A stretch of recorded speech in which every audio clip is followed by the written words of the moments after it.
how love just brings me down. Go inside like winter leaves that slowly leave the ground. Hey, you come back, I wanna give you a chance. Love me like you used to, so we can learn again. The skin is getting brown, baby, drink your night away. Maybe we will not regret it, you will not regret me. Laying down under the sun, burning love cause we are young. No one tells us what's done wrong, cause it's just me and you.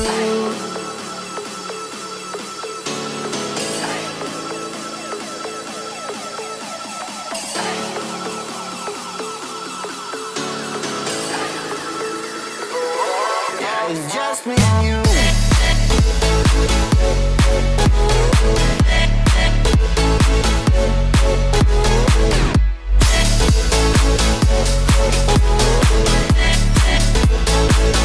Yeah, it's just me and you.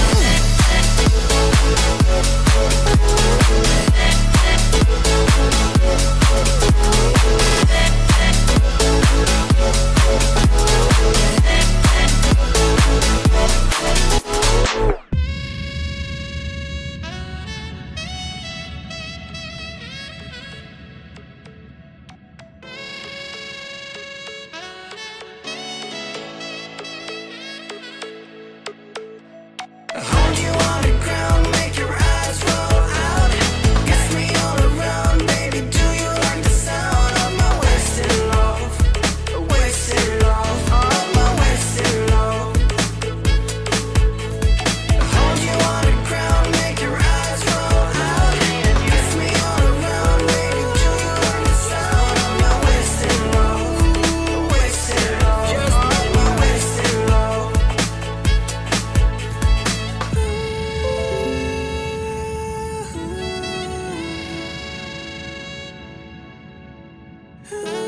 It's just me and you. Yeah, it's just me and you.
possible.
Hi everyone, it's that bloody time again. Welcome along to another Monday evening extravaganza. Welcome to a Blackout Bonanza. Today, we are here for two absolutely historic races.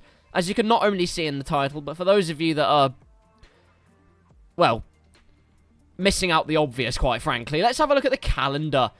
So, the 11th of December today. Have you bought your Christmas presents yet? You better have. I'm kidding, I certainly haven't. But anyway, that's not the point. The point is, today is the 11th of December, and that means we are heading to not only the Temple of Speed, but also to Singapore. And the new layout, for that matter. We started off in Blackout Season 1, if memory serves me correctly, with the normal layout. Well, I say normal layout, the old layout. But for some, this might turn out to be rather unfamiliar settings. A slightly left-field scenario as we head over to the new layout. Hopefully it won't be nearly as manic and as chaotic as last season, because there were, well, let's put it this way, there were quite a few disgruntled individuals after that particular Grand Prix.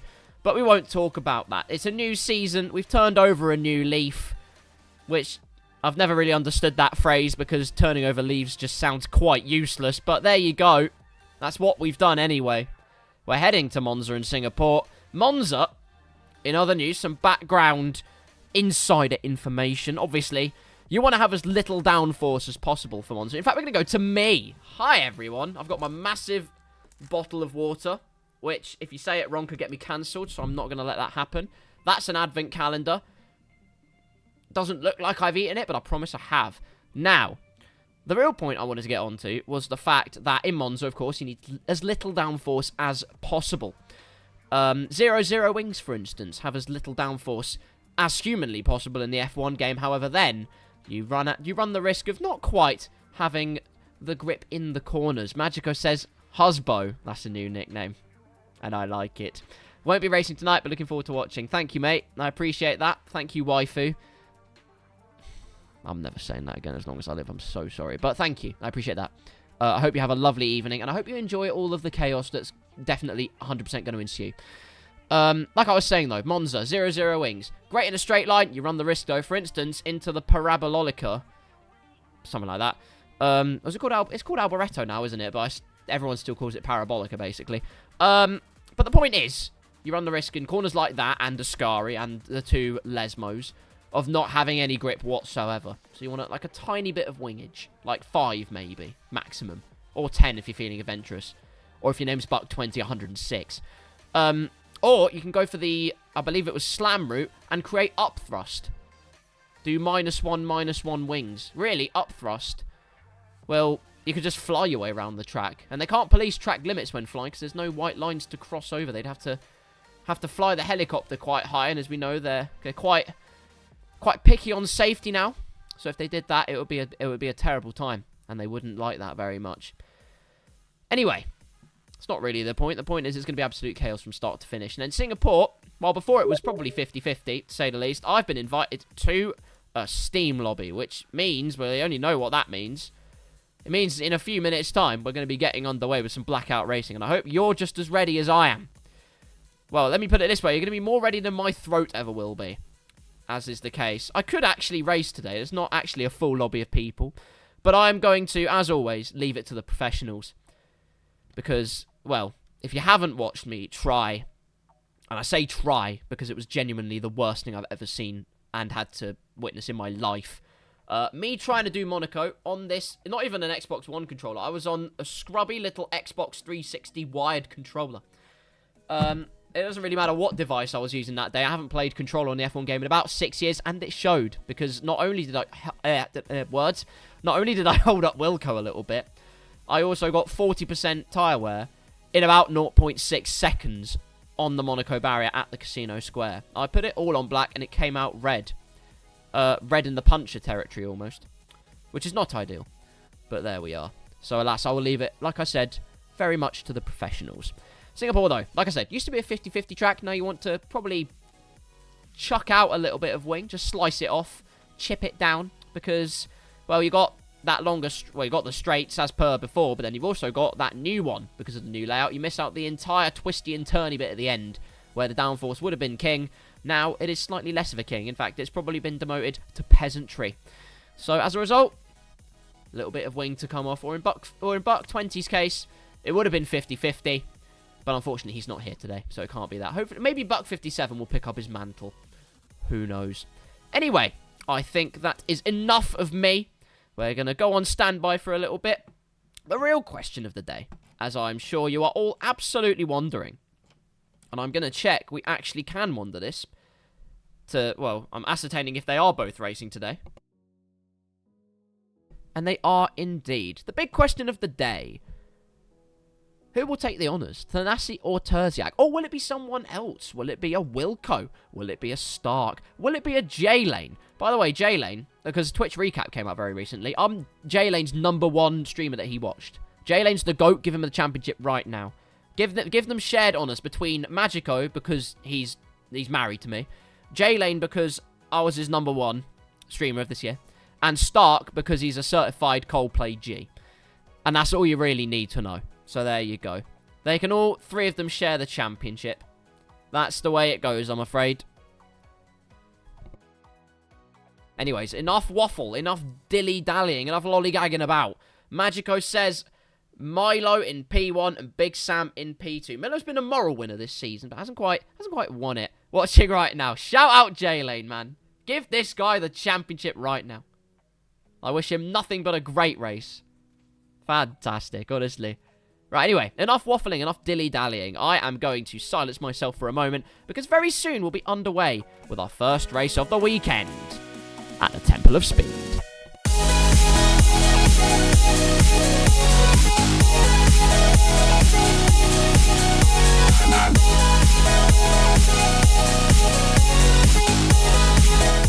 Do -1/-1. Create up thrust.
Like you, be strong to hold the powers of the sun.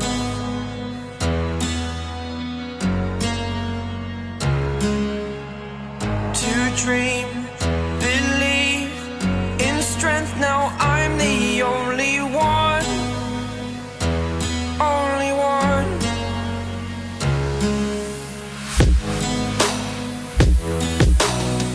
I was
superhero.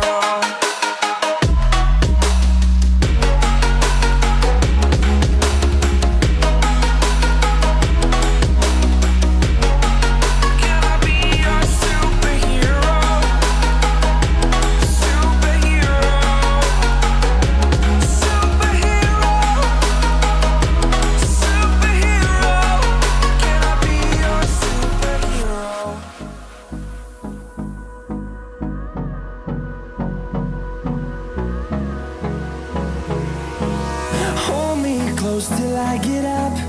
Time is barely on our side. I don't wanna waste what's left. The storms we chase are leading us, and love is all we'll ever trust. Yeah, no, I don't wanna waste what's left. And on we'll go, through the wastelands, through the highways, till my shadow turns to sun rays. And on we'll go, through the wastelands, through the highways, and on we'll go.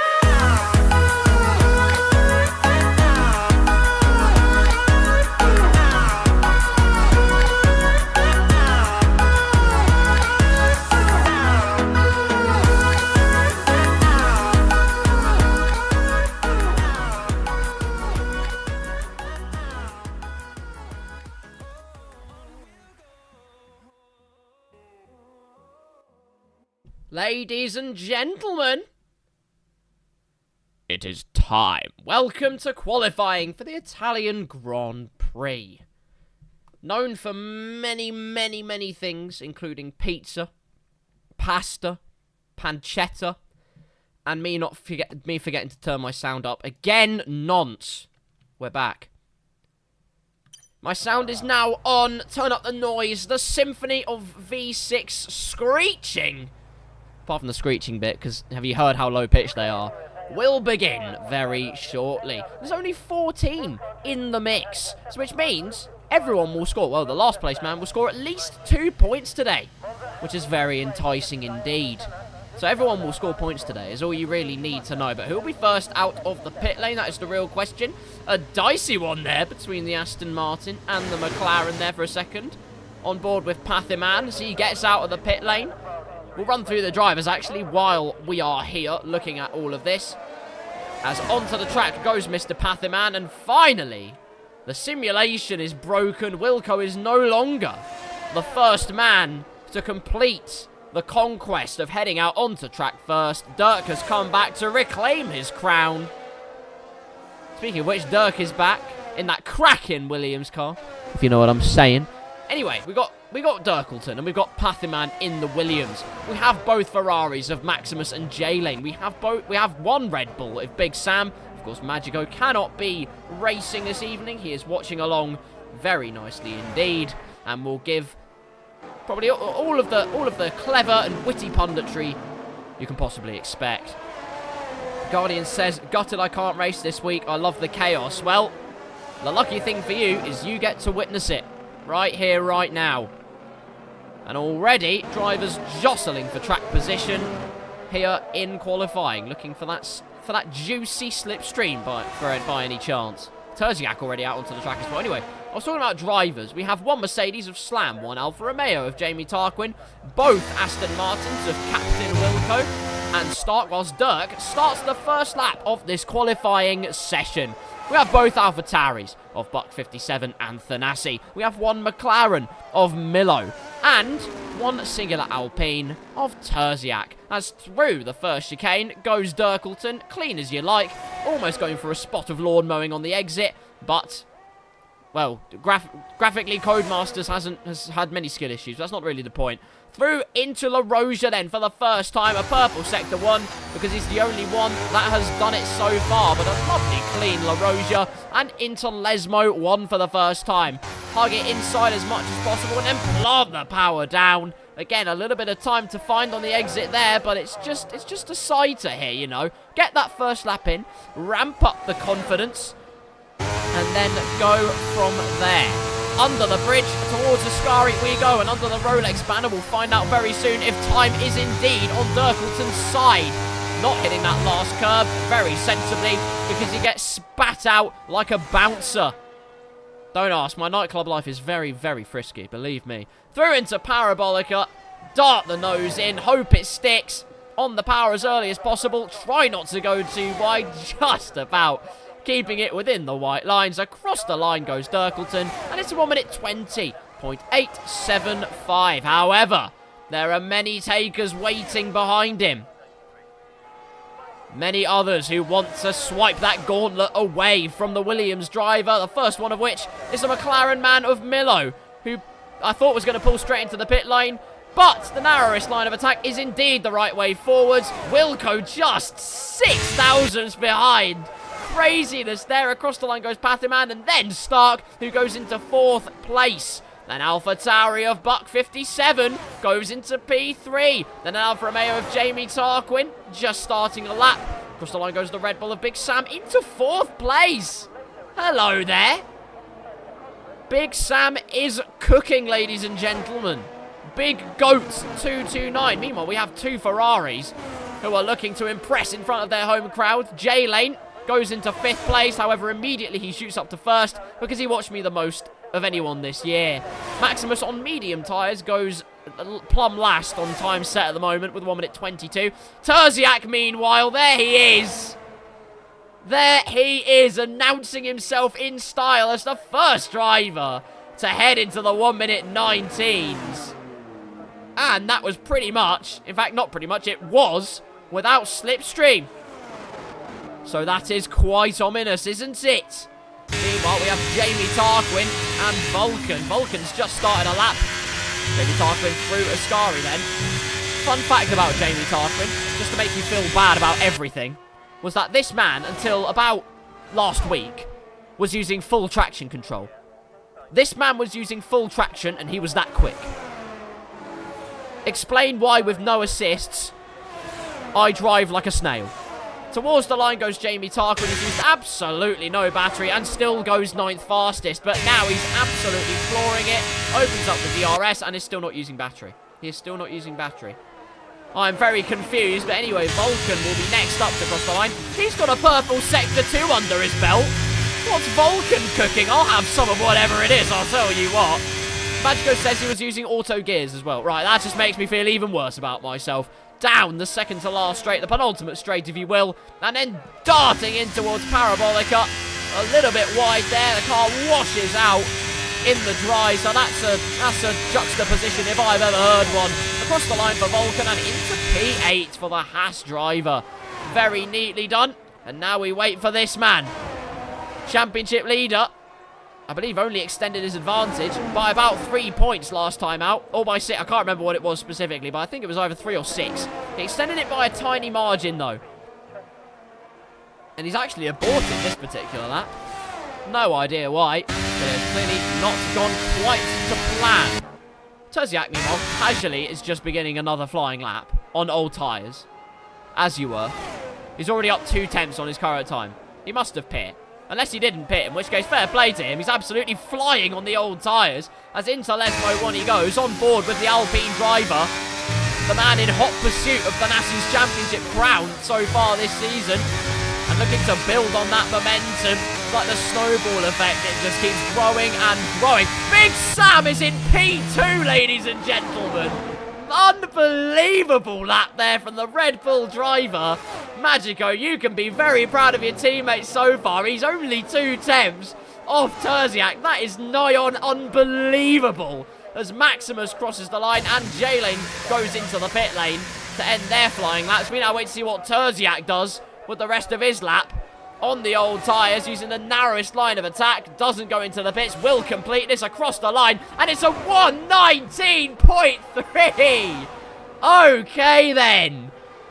The Alpine team, I'll tell you what, they might be a French team, but the white flag certainly hasn't come out today. There is no sign of Le Surrender from the Enstone outfit. They're a French team in Britain. It's a hybrid I thought I'd never see, but it's paying off today as Terziak arrives with the Anglo-French team in Italy and puts 8 tenths on the rest of the grid's head tops. But Thanassi is on a lap. 2.5 seconds up on the 1 minute 22.3. That'll put him at 1 minute 20.8. And I'm no rocket scientist, but he needs, and there's no other word for it, more if he wants to claim pole position. So Parabolica, through he goes, across the line he goes, and he goes pole! Never mind then, into pole position, but there is only 21 thousandths of a second between the two championship favourites. Goodness me, it's gonna get spicy. The Italians do like their... Right, what's happened there? Someone's gone absolutely into Narnia. And the answer is it's Dirkleton sending the polystyrene board to its grave. That's another Formula 3 post where they cry over a polystyrene board. Meanwhile, I've seen some Alfa Romeo starting laps. Stark's the first one to be going round. Buck 57 on a lap as well. He's slightly further ahead. Milo on an out lap just ahead of him. Buck 57... could pick up a tasty slipstream, at least a little bit of tow, as he goes purple in Sector 2. He's 85 thousandths down on his time, though. Almost a 10th down. He needs to find... no other word for it, nitrous, although he's saving the battery. You can see the red light and, indeed, the battery icon not budging whatsoever. And so he's got to regroup and send it like a peregrine falcon on this next lap. Battery deployed into a full nosedive. And Buck 57 is going to try and prey on the rest of the grid like a vulture. At least that's the plan. Meanwhile, Pathiman has just casually got a purple Sector 2. Vulcan and now Pathiman with the purple Sector 2s. I must say, you love to see it. It's absolutely fantastic. Thanassi getting dutifully out of the way of An Ferrari. As through Parabolica goes Pathogen Man. Hopefully not making me contract severe cholera or something like that. I don't know. That's the first disease that came into my head, which is probably really bad. But across the line goes Pathiman and up into 8th place for the time being. Very nicely done. Stark did not choose to complete his lap time. Wilco did, though. And he is only 500ths of pole position. Just behind Terziak as well. 300ths and then 500ths. All that separates the top three. It is minuscule margins as Milo has basically come to a standstill just before Ascari, and it's because he's invalidated his lap time. Oh dear. Buck 57's just come out of Ascari, though. That's very brave of him. Well done him, you know. Oh, sorry, we're talking about Formula... Anyway, Parabolica, in he goes, into the apex.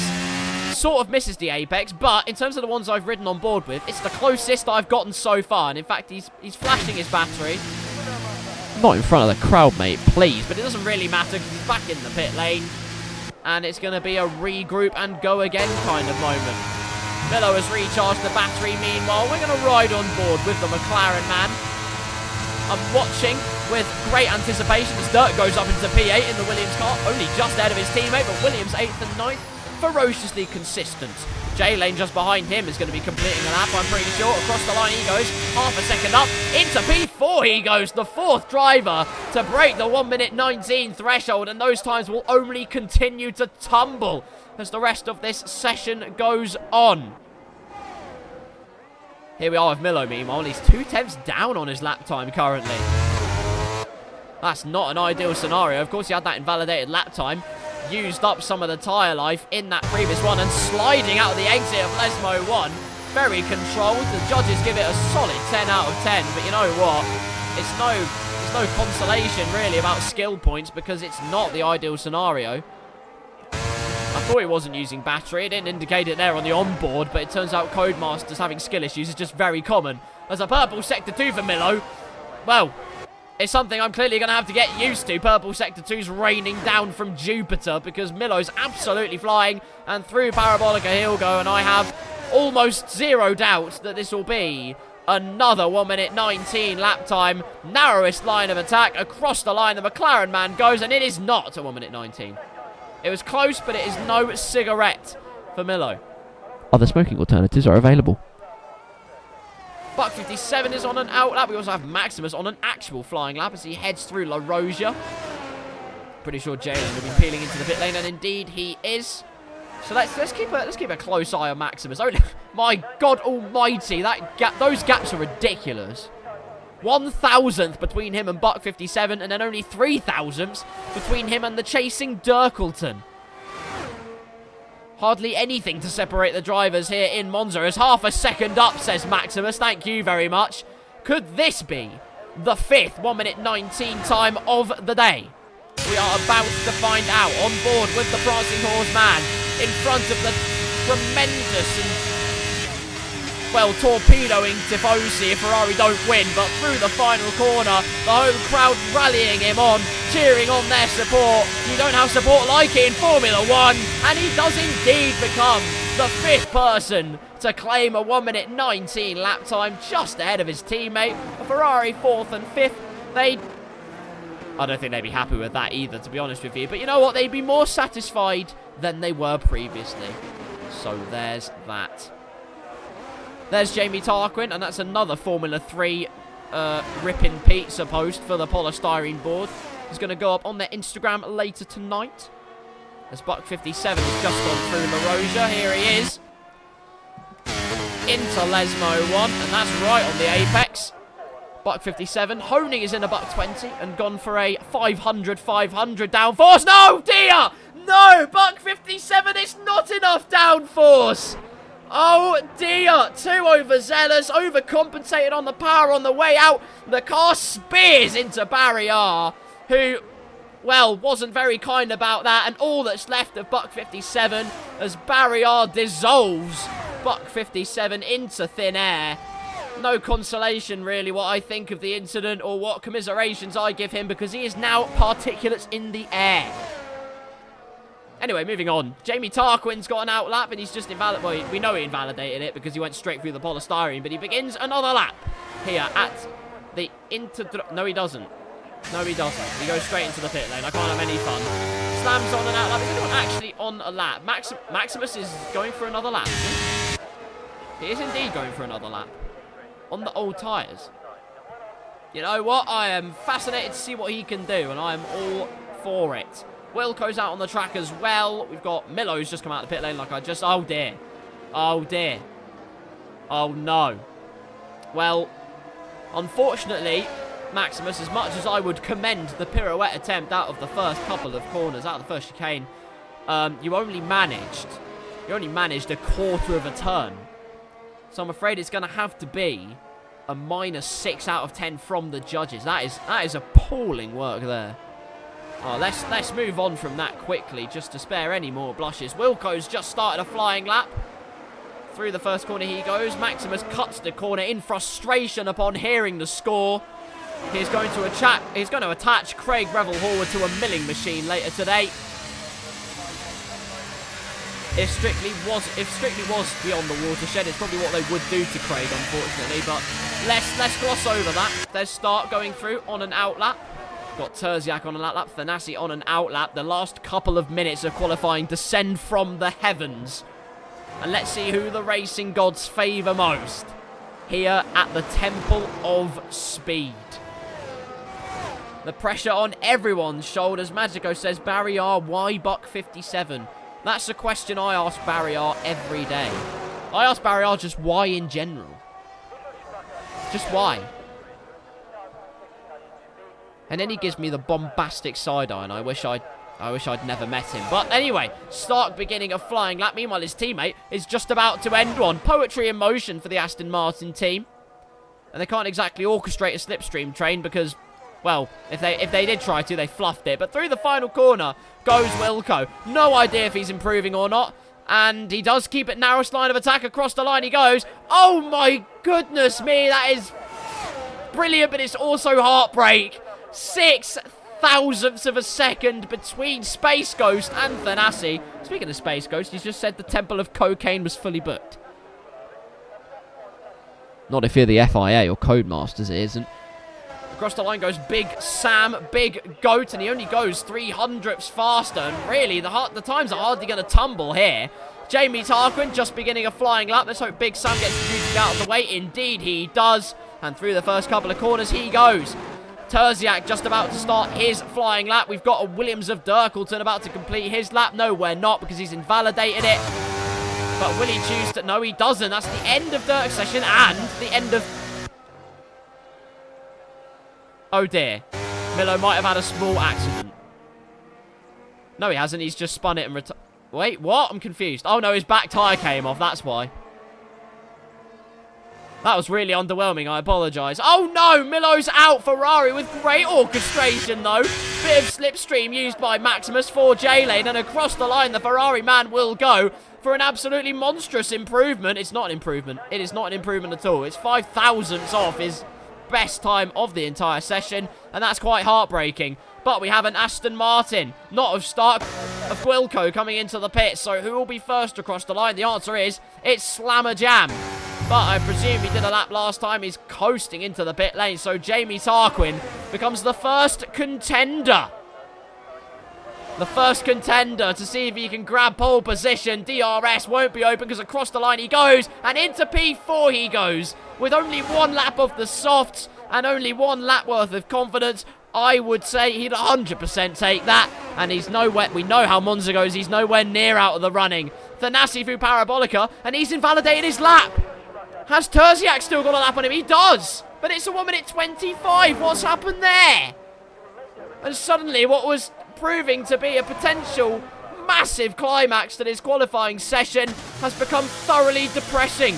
Just like a night out with Barrier, I want to cry. Start with front wing end plate damage. No idea what's happened there.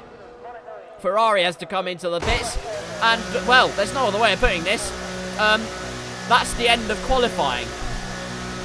Space Ghost makes, actually, a very, very good suggestion. A very good suggestion.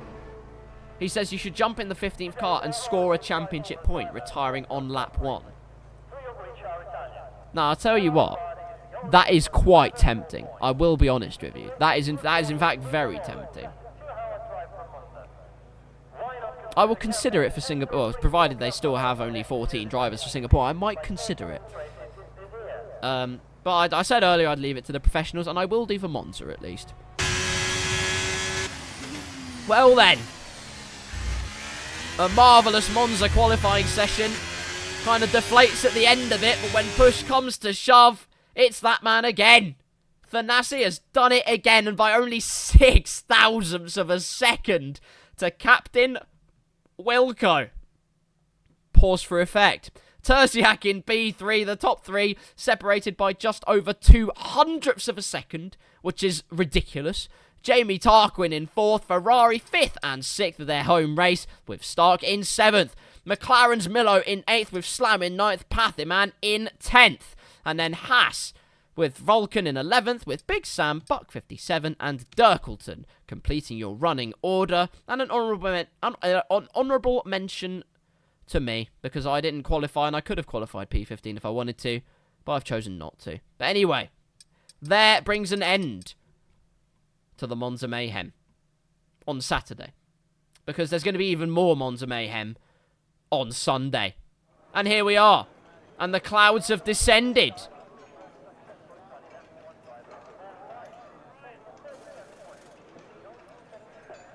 Oh.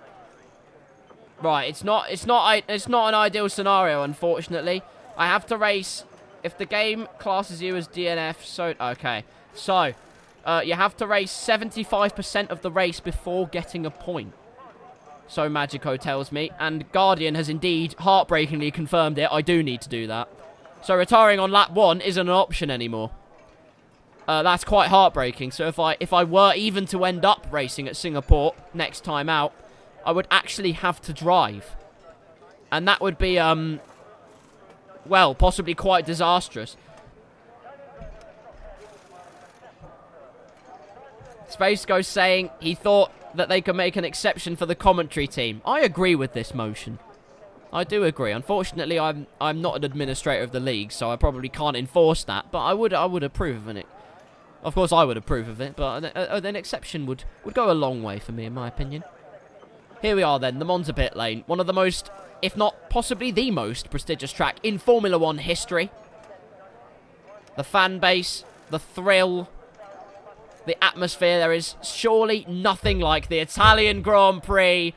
Let's see who does it today. 5 red lights! Lights out and away we go, and it's a decent start for Thanassi. Wilco hasn't got an answer, so Terziak's trying to go on the attack on the soft tyres. Defending to the inside is Thanassi, and Wilco's going for the lead. Late on the brakes as you like. Contact, though. Jamie Tarquin thrusts into Terziak. That's not legal, but out of the corner, it's those two that are side by side now as Wilco leads the Italian Grand Prix. Fascinating start there from the Aston Martin driver. Balls to the wall on the brakes, and it's paid off.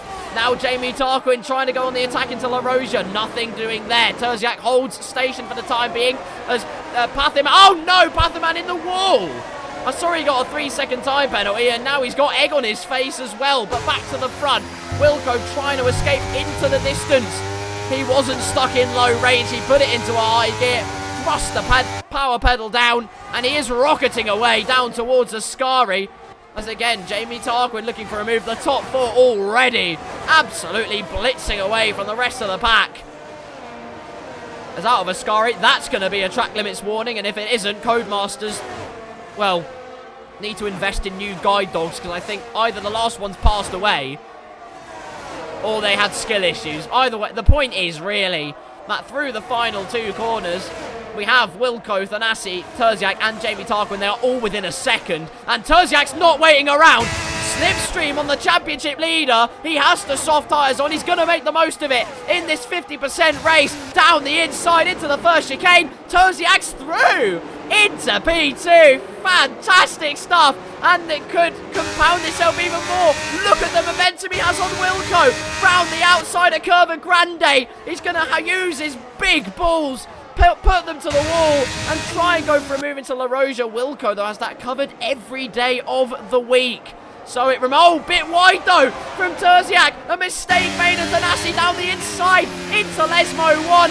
Space left on the outside. Very respectful between these two. Yes, they're in a championship fight, but Jamie Tarquin takes advantage into P3. Opportunism at its finest. And through he goes into P3. Excellent racing here at Monza. Wilco then looking to escape. 7.5 tenths the gap. Already trying to break the toes slightly.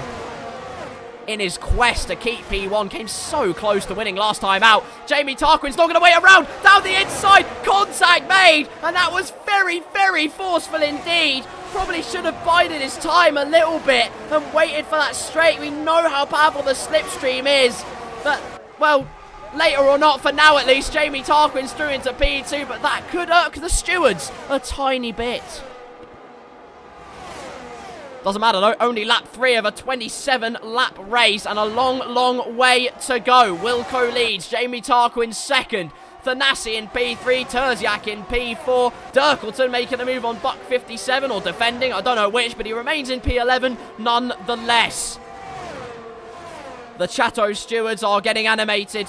They say it's a very typical scenario. Well, he hasn't exactly showered himself in glory, I will admit. And in front of the Tifosi. Oh, he's gone wide, though. Another wide moment. Is it the curse of P2? Trying to pressure on for the lead. Jamie Tarquin luckily does have DRS, so that will spare his blushes at least a tiny bit. Goodness me. He's given me a few chicken nuggets, so I'm turning a blind eye. Ooh, well, there you go, ladies and gentlemen. In order to win a race in Blackout, nuggies. Thanassi, though, has probably got the bit between his teeth and is going to grit down. That's not quite the phrase I was looking for, actually. I can't continue that. But through into Parabolica. He is close. He is well within slipstream and DRS range, taking a narrower line initially. Jamie Tarquin choosing to wash the car out, take that initial entry speed and floor it all the way through, but you scrub it off at the end. And that means Thanassi's got a very good chance. And look how much battery he has left. Potentially diving down the inside into the first chicane, but remaining very cautious. He knows what happens. Potentially, as what on earth happened with Stark? He's gone so wide there, and he's gone off the track, in fact, and let a bunch of people through. I have no idea what on earth went on. He might well have cut turn 2. Either way, it's a 3-second time penalty, and egg on his face. Buck 57 and Vulcan going for it meanwhile. Down towards La Roja. Vulcan would have to be very, very testicularly advantaged in order to thrust his way down the inside, but he's chosen not to. In fact, got a great exit and try and look for a move into Lesmo 1, but again, nothing doing there. Really, your best 3 overtaking opportunities. 5 seconds for start, I thought. You know what? There's a very simple way. Oh, I've hidden the UI. There's a very simple way of figuring this out. It was either 3 or 5. It turns out it is 5, and it was indeed a thunder cut. Just to be quite clear, as Vulcan tries to go down the inside, but Buck57 extremely brave on the brakes. Keeps his P11, but the battle is hotting up at the front. Jamie Tarquin did something that really only belongs on Tinder and swiped his way past Thanassi. This time it should be a much easier procession of things though, as through he goes surely with DRS open. Wilco will defend it a little bit, but it's surely futile into the first chicane. They remain side by side, and actually plenty of space left there on the exit. The two of them still side by side, and now we can go with Thanassi, who has a complete watching brief of all of this. What's happened to Maximus? He's had a moment into the first chicane, front wing still on his car, and Slam almost has to take to the grass fully to avoid him. Jamie Tarquin going into La Rogelo, takes the lead in the Grand Prix, switch back from Thanassi. Wilco tries to defend again very forcefully, he tries his best. But Thanassi into P2 he goes. And now Terziak's looking very racy again. My goodness me. And look at that. Wilco with a mistake. All about composure here at Monza with DRS and a bit of battery to boot. Terziak thrusts his way up. I need to stop using that word, but he moves his way up into P3 fantastically. And now it's getting very tasty because Milo's, going to join this little battle of 5-car train for potentially the lead of this race. Miller, of course, got 2 podiums last time out. So, you never know. It could get very tasty as this race progresses. For now, though, Thanassi, surely with DRS, it's textbook. He's understood the assignment. He's completed every question. He's double-checked it. Miller with the fastest lap of the race, meanwhile. That's incredible, but Thanassi surely through into the lead. Chops across Jamie Tarquin as he makes contact with the back of the Alpha Tauri. Gets all too hot. Magico says, well, something I can't repeat on stream, but basically, let's not talk about our Friday night habits. Thanks for showing the pens. No worries at all. In fact, I'll get up my next favourite one, which is potentially Tyre Life. There it is. I've hidden the UI too much. There we go. Tyre Life so far, of course, everyone's on 5 laps, but depending on safety cars and depending on strategy, things could get very interesting indeed. For now, though, Thanassi leads the Italian Grand Prix, and convincingly at that. Jamie Tarquin, does he even have DRS? Yes, he does, but hardly catching up because Thanassi, of course, with a full battery to boot, is going to absolutely rocket away. The gap now at 1.2 seconds, and the man that won at Monza last season is looking to try and repeat the feat this time, and in convincing fashion, as Milo gets past Wilco. The man who currently has the fastest lap in the race. There's a yellow flag in Sector 3 meanwhile. Stark's had a little oopsie. What on earth has happened there? As down the penultimate straight he goes. No front wing damage again, but mistakes being made all over the place here at the Italian Grand Prix. Like I said, it's a race all about composure. Terziak's lost ground to the front view, and it's going to cost him big time. Milo easily through into P3. The man who claimed 2 podiums last time out is looking to make it 3 in a row on the podium here. And, based on the last 2 weeks, not even Terziak and Thanassi has done that. How about that? I'll make another moral winner award if you like. Up into P3 goes the McLaren man, though. And while the softs had the initial purchase, the mediums clearly having a bit of zest to them, which is very nice to see. Could just be that the softs aren't gripping up either. I mean, yes, it's only been 6 laps, and really, they should still be working at a decent lick, but nothing doing for the time being. Not able to keep up in the corners. DRS once again sparing the blushes of many a driver this race. The Terziak is now within 3 tenths. I mean, an indication of just how powerful DRS is, and not taking much curb at the first part of Ascari at all, really, if anything. Being very cautious on the track limits front. Stark, meanwhile, has pitted. He's gone on to soft and is going for a fastest lap bonanza, which actually will score him even more points, because remember, into P14, Milo makes a tiny mistake out of Parabolica, actually. A bit of a swapper on the exit of Parabolica. And Terziak now with a big dollop of DRS. It's going to absolutely trounce the McLaren driver. into turn 1 easily. Through goes the Alpine, and there's another yellow flag. Meanwhile, what on earth's gone on there? I have no idea. But here comes the big goat. Here did come the big goat, because Vulcan actually has DRS. But if he's feeling brave, he'll try and dive. No, he won't. He won't try and dive it down the inside. That would have been very ambitious, but Vulcan slightly wide. In fact, very wide. And through goes Big Sam, surely. Yes, he does. Into P11 goes the Red Bull driver. And off he rockets on the hard tyres. Talking about, oh dear, well, it's all gotten very out of hand here at the Italian Grand Prix, and I'm glad it's gotten out of hand. Oh dear, what's happened? J-Lane's had a big oopsie. You have to flick spin it round. Don't go backwards too much because, well, the stewards will disqualify you for offending oxygen. But he does get back into the race, and there's a safety car. We just talked about this. So, if your name is Stark and you've just pitted onto softs, well, you're in luck. You can catch the back of the pack up. And this race is by no means close to being done. We're just over a third of the, we're not even a third of the way through. We're about to be a third of the way through this race. Magico says, Mamma mia, safety car. See? Well, this is what the complexion of the race looks like then. Thanassi choosing not to pit under the safety car. That's a bold move, I must say. Not choosing to pit whatsoever. He will catch up the back of the safety car, though. That was his one opportunity to come into the pit and fit a fresh set of boots, and he's now not going to be able to do that. 8 lap older tyres than everybody else, as, well, I believe absolutely everyone and their dog has come in to change tyres, and indeed they have. Everyone down from 3rd to 13th has come in to fit a fresh set of boots. Hard tyres, medium tyres for Terziak. Clearly believing he can make them 18 laps to the end of the race. Or if your name's Slam and you're a mentalist, you've gone on to softs. Big Sam, I'm sorry, you're also a mentalist. I don't know how you think you're going to do 18 laps on the softs.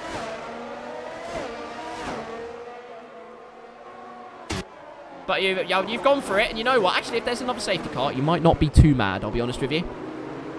So then, we'll process behind the safety car for a little bit. Here's your running order so far then, as it all starts to bring itself down to a simmer. We had the pot at a boil.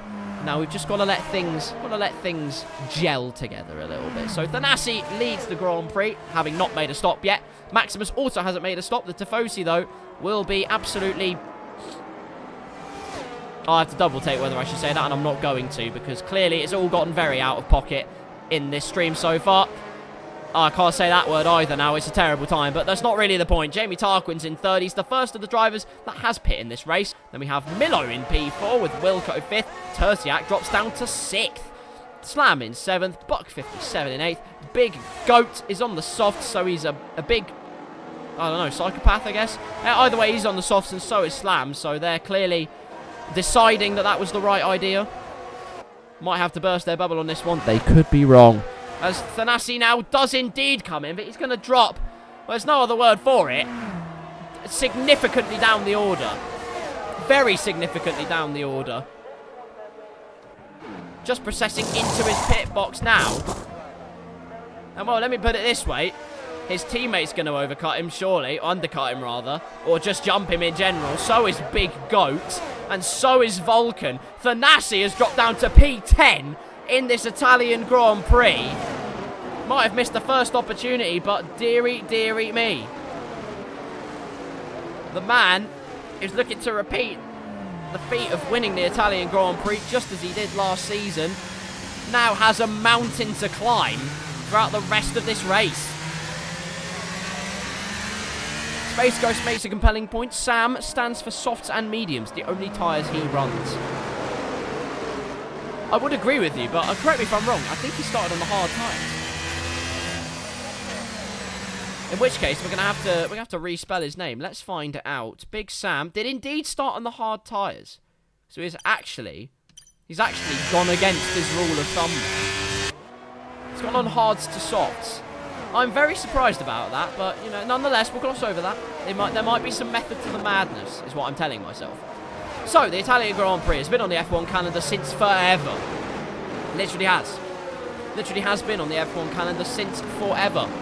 Has experienced many a layout as well, from the perilous oval layout to the combination of a slightly new track and the oval layout in, I believe, the early 70s and late 60s. Or just during the 60s, I can't remember.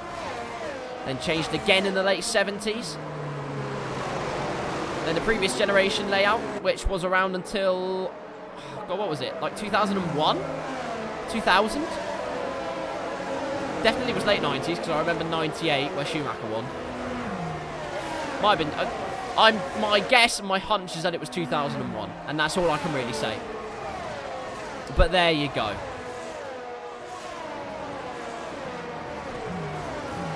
The new layout today, of course, has provided some great racing, as Monza seems to always have done. Always a great atmosphere, always the cinema box office experience, the Italian Grand Prix. Nowadays, it's kind of DRS Train Central, which is not ideal particularly, but it's what we have. And there's still some good racing along the way, especially the Ferrari boys, who decided that making the Tifosi's hearts go up into their esophagi was a great idea.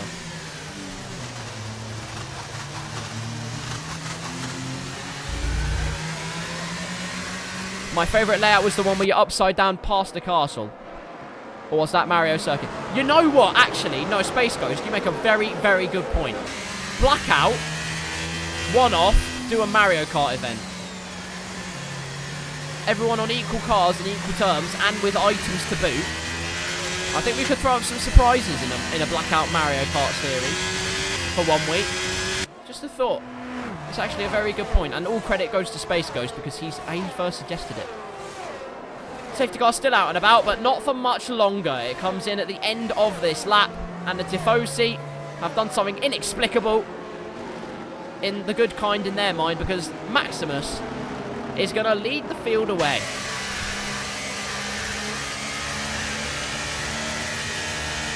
Lap number 11 of the Italian Grand Prix. Indy 500 though, Triple Crown. Triple Crown would be also great. I'm pretty sure the Triple Crown was discussed, no? Might be happening. The Triple Crown of, well, of course we've had Monaco, but Le Mans and the Indy 500 are also on the cards. And I don't know, I think you can if you can't spectate in Forza, I'll have to race them, and that could be quite horrible. A classic blackout start where everyone seems blackout drunk.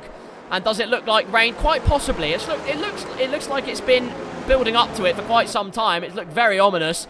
Maximus will pull the trigger whenever he chooses to, though. We'll ride on board with the second place man to see when he does so. And he's gone for it. And now we are racing again here at the Italian Grand Prix, but he's not got a great restart at all. Jamie Tarquin's got a fantastic jump on him, deploying the battery a tiny bit. And unless he's absolutely insane, he'll go for a dive, and he chooses not to, which is good news for him. It's actually Dirk going on the attack on Thanassi round the outside. Go on, Dirk. Let's see your metal. Look at a change in direction from Thanassi there. A yellow flag, and it's for the second Ferrari of Maximus. No, a mistake out of the first two corners, it looks like, unless something happened that I didn't see. No matter what, it's no consolation. He's now plumb last, and Jamie Tarquin inherits the lead. It's still an Italian team at the front, though. I don't think those are Italian rain clouds. Why? What do Italian rain clouds look like? A spicy meatball? Old tyres, old Ferrari strat. You are quite right. Ferrari really rather poetically emulating real life, which is quite decent, I'll be honest with you. Jamie Tarquin, your leader of the Italian Grand Prix. Milo in hot pursuit, though. The McLaren man is absolutely hounding the rear end of Jamie Tarquin like a rabid Rottweiler. And things are going to get very feisty indeed. Wilco not too far behind. Terziak on his mediums, also keeping a watching brief, just in case these three have major skill issues. Through the Parabolica, Alboreto corner, whatever you want to call it, the pedigree does not change. As over the line for lap number 13, almost at the fulcrum point of this Italian Grand Prix. And the battling continues as Thanassi now moves up into P8 past Vulcan. And Dirk's going to use the slipstream of Thanassi, not only to get past Vulcan, but to know he won't. He'll just go straight on, dart through the polystyrene boards. Try not to get a penalty, but it's a 5-second slobber knocker for the Williams driver. He'll surely have to let Thanassi go as well. And he does indeed. Respectfully allows the AlphaTauri man back through, but could be under threat from Vulcan as well. Watch this space as Stark is now trying to go for a move on J-Lane, who he himself is looking to pile the pressure on Pathogen Man and switch back out of La Roja. Here goes Stark, a crafty and clean racer, and he's done it again. Into Lesmo 1 and through into P12. The conquest into, well, hopefully higher points continues. As now, well, Millo's had a moment. I've no idea what's happened. He's down to P6 now for some reason. Jamie Tarquin still has the lead, but it's Wilco now in P2. Terziak keeping a watching brief on these two now. He's seen one of his contenders ahead have a skill issue. Now he has the other two to part like the Red Sea. In theory. Although they're on hard tyres, so that makes it very awkward. Through the Parabolica, onto lap number 14. We are officially over halfway through this Italian Grand Prix, and the flap has been enabled. I'm just adding fuel to the fire at this point, aren't I? But look at the effects of the slipstream. That is profound there. Oops. What's Jamie Tarquin's battery saying? He's about halfway down to the battery. What is Mr. Wilco on? He's 2/10. Oh my god, he's absolutely flying. And with slipstream to boot through Curva Grande, well, that looked like it could get very dicey, but in the end, backs it off. They've got a gap to Terziak, and DRS being enabled on this lap. All these two really need to do is remain consistent. Although Terziak has launched it through La Roja, and so now it's become a little bit more threatening for Wilco behind.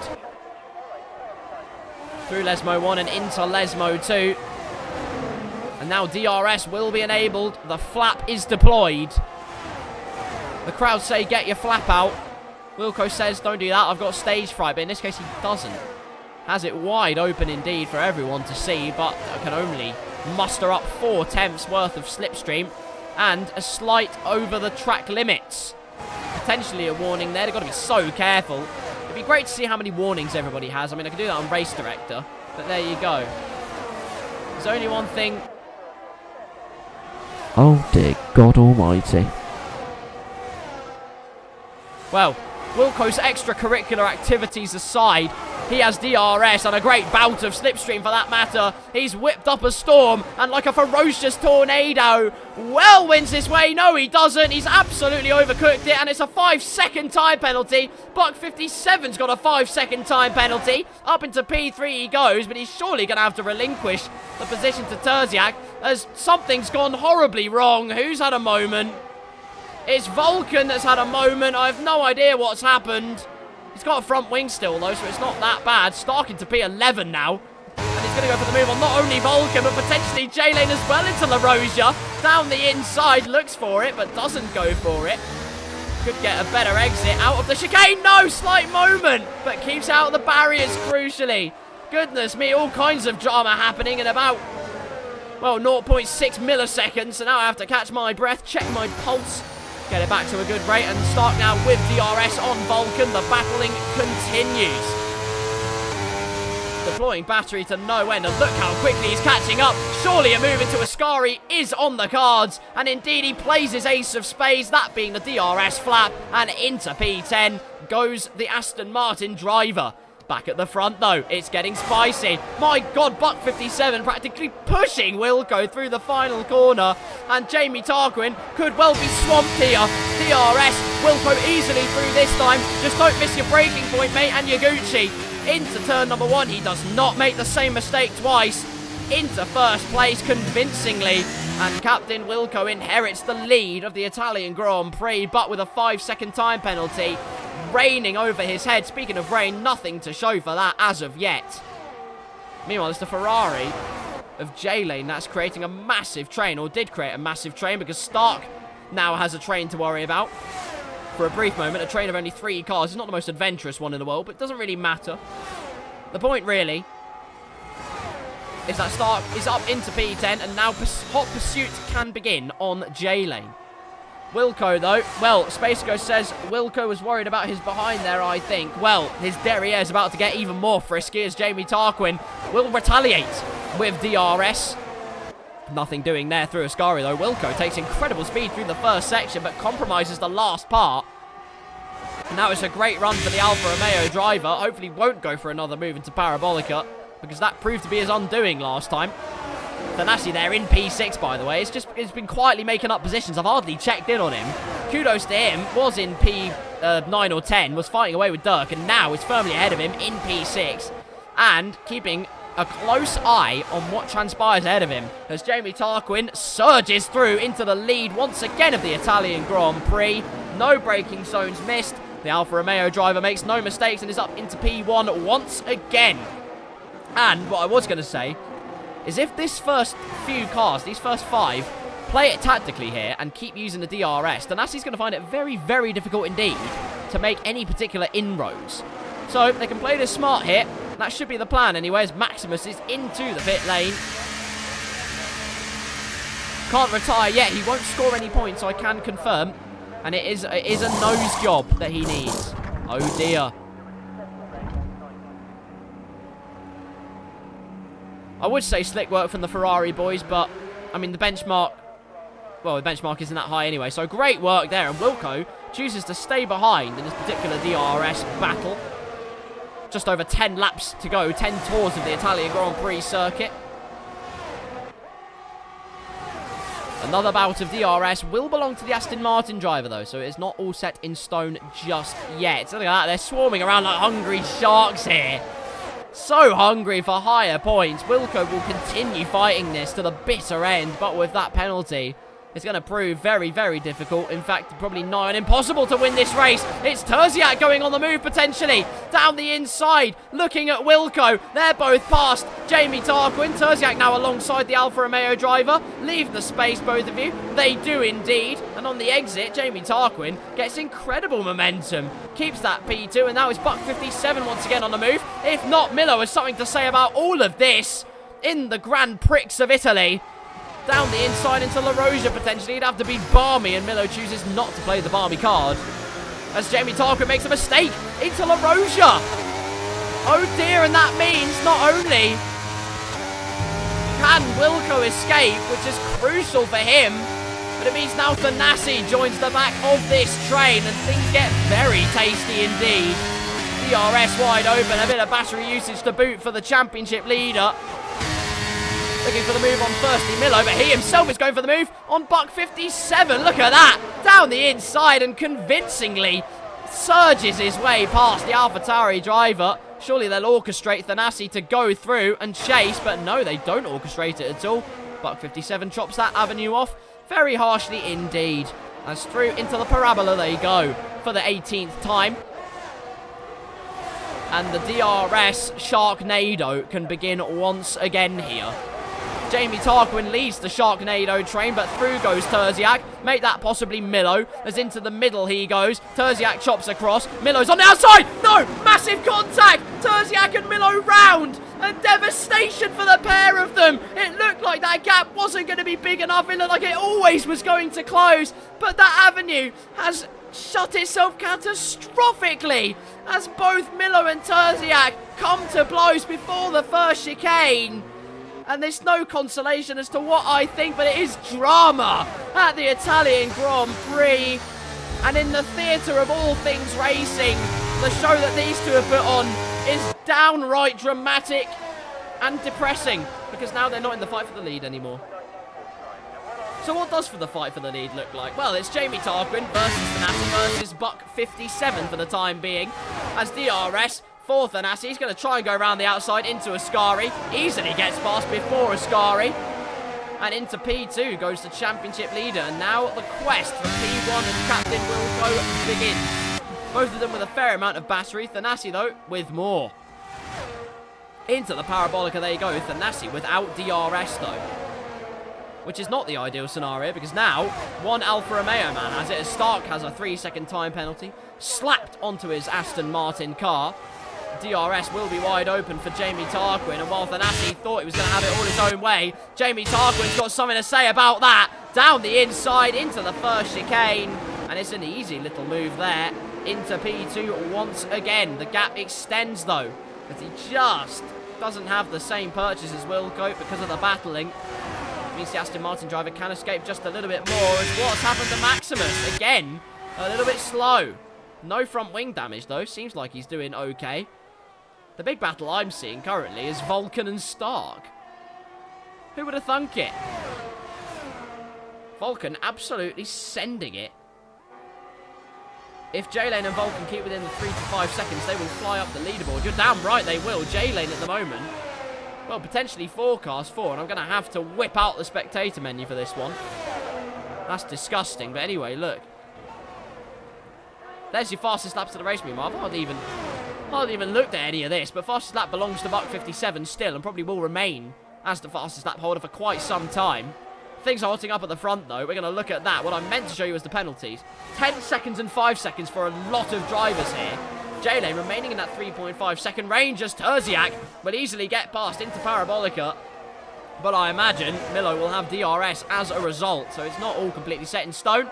As, well, Jamie Tarquin's got past Wilco. Thanassi's got past, well, Wilco's pit. Wilco has pit. And he's, you know, I didn't expect that, to be honest with you, but that is exactly what he has done. Onto a fresh set of medium tyres he goes, as his hard tyres decide to do some camouflaging and aliening. But out onto the track he goes, and he probably will rejoin in about P11, I would forecast, for the time being.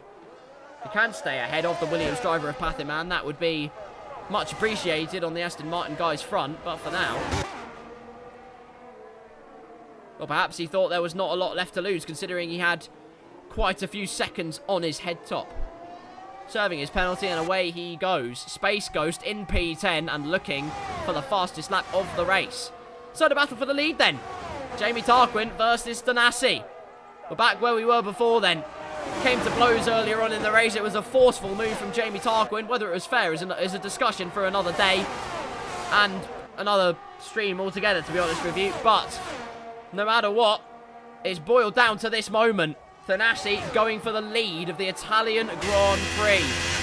Jamie Tarquin with hardly any battery left. Thanassi with 100% juice at his disposal. Uses only a tiny bit of it because he probably knows he only needs to use a tiny bit of it because he knows in full confidence he's going to charge his way through into the lead of the Italian Grand Prix. Indeed he does. P1 once again for the championship leader as a lot of his contention fell by the wayside.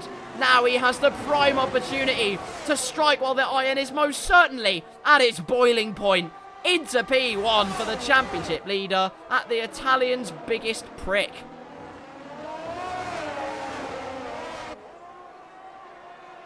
Now his job is simply just to get out of DRS range. He's got plenty of battery. It's not like he needs to overdo it or anything, to be honest with you. Jamie Tarquin plays it safe, though. He can save his battery as well, although he's using battery himself in order to not only keep himself within DRS, but also have as much speed as possible. And that is going to cost him in the long run.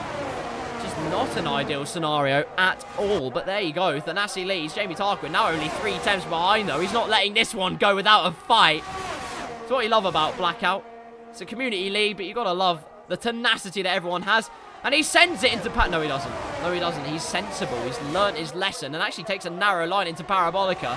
Thanassi this time is the one who does not abide by that particular set of rules with DRS. I mean, Thanassi's a tiny bit of battery. The outside line will open up for this man, Jamie Tarquin. And once again, into the lead of the Italian Grand Prix he goes. But with significantly less battery in his wagon, he's going to have to play it very strategically and think very hard about his strategy throughout the rest of this race, because otherwise Thanassi will try and go for a move into La Roja, weaving this way and that way. All of the brake marker boards have gone on strike, but luckily they don't need brake marker boards. They know exactly where their braking point is into Lesmo 1. The pressure being applied in hefty amounts.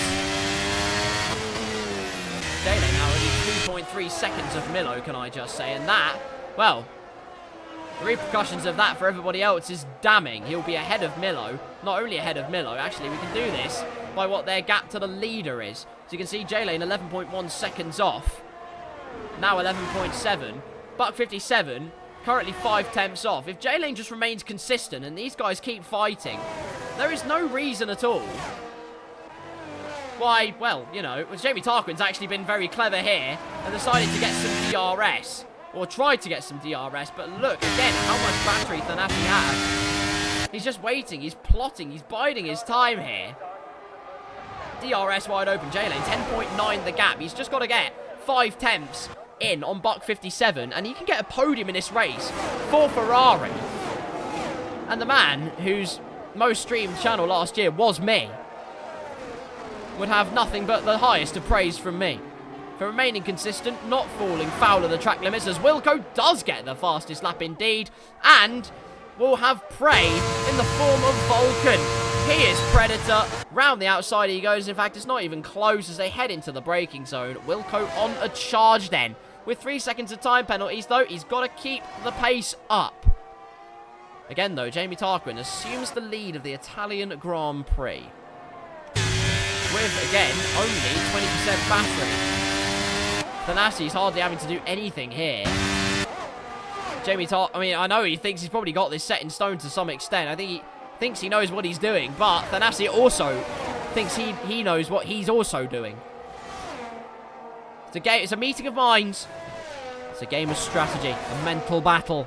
They head towards the Parabolica for the 24th time. Jamie Tarquin this time choosing not to have DRS under his belt. In fact, it's not a great Parabolica from Thanassi, all things considered. Half a second now the gap. And he does choose to deploy a bit of battery this time. Very interesting stuff. Through into turn 1, there you go. Hardly any defence from Jamie Tarquin. Thanassi blitzes through into the lead. And my good Lord almighty, Jamie Tarquin is absolutely sniffing his diffuser, and that's probably illegal to some extent. J-Lane is now he is officially now within range to get a podium in this race. With 3 laps to go here, just keep it consistent, my friend, and you've got an absolute worldie of a result dawning through La Roja once again. So good out of the corners. Not asking too much of the tyres, and it's because he's not using the battery too much either. And if anything, Jamie Tarquin is going to become prey to the Predator of Buck 57. DRS open for both of them again, though, and Jamie Tarquin escapes into Narnia.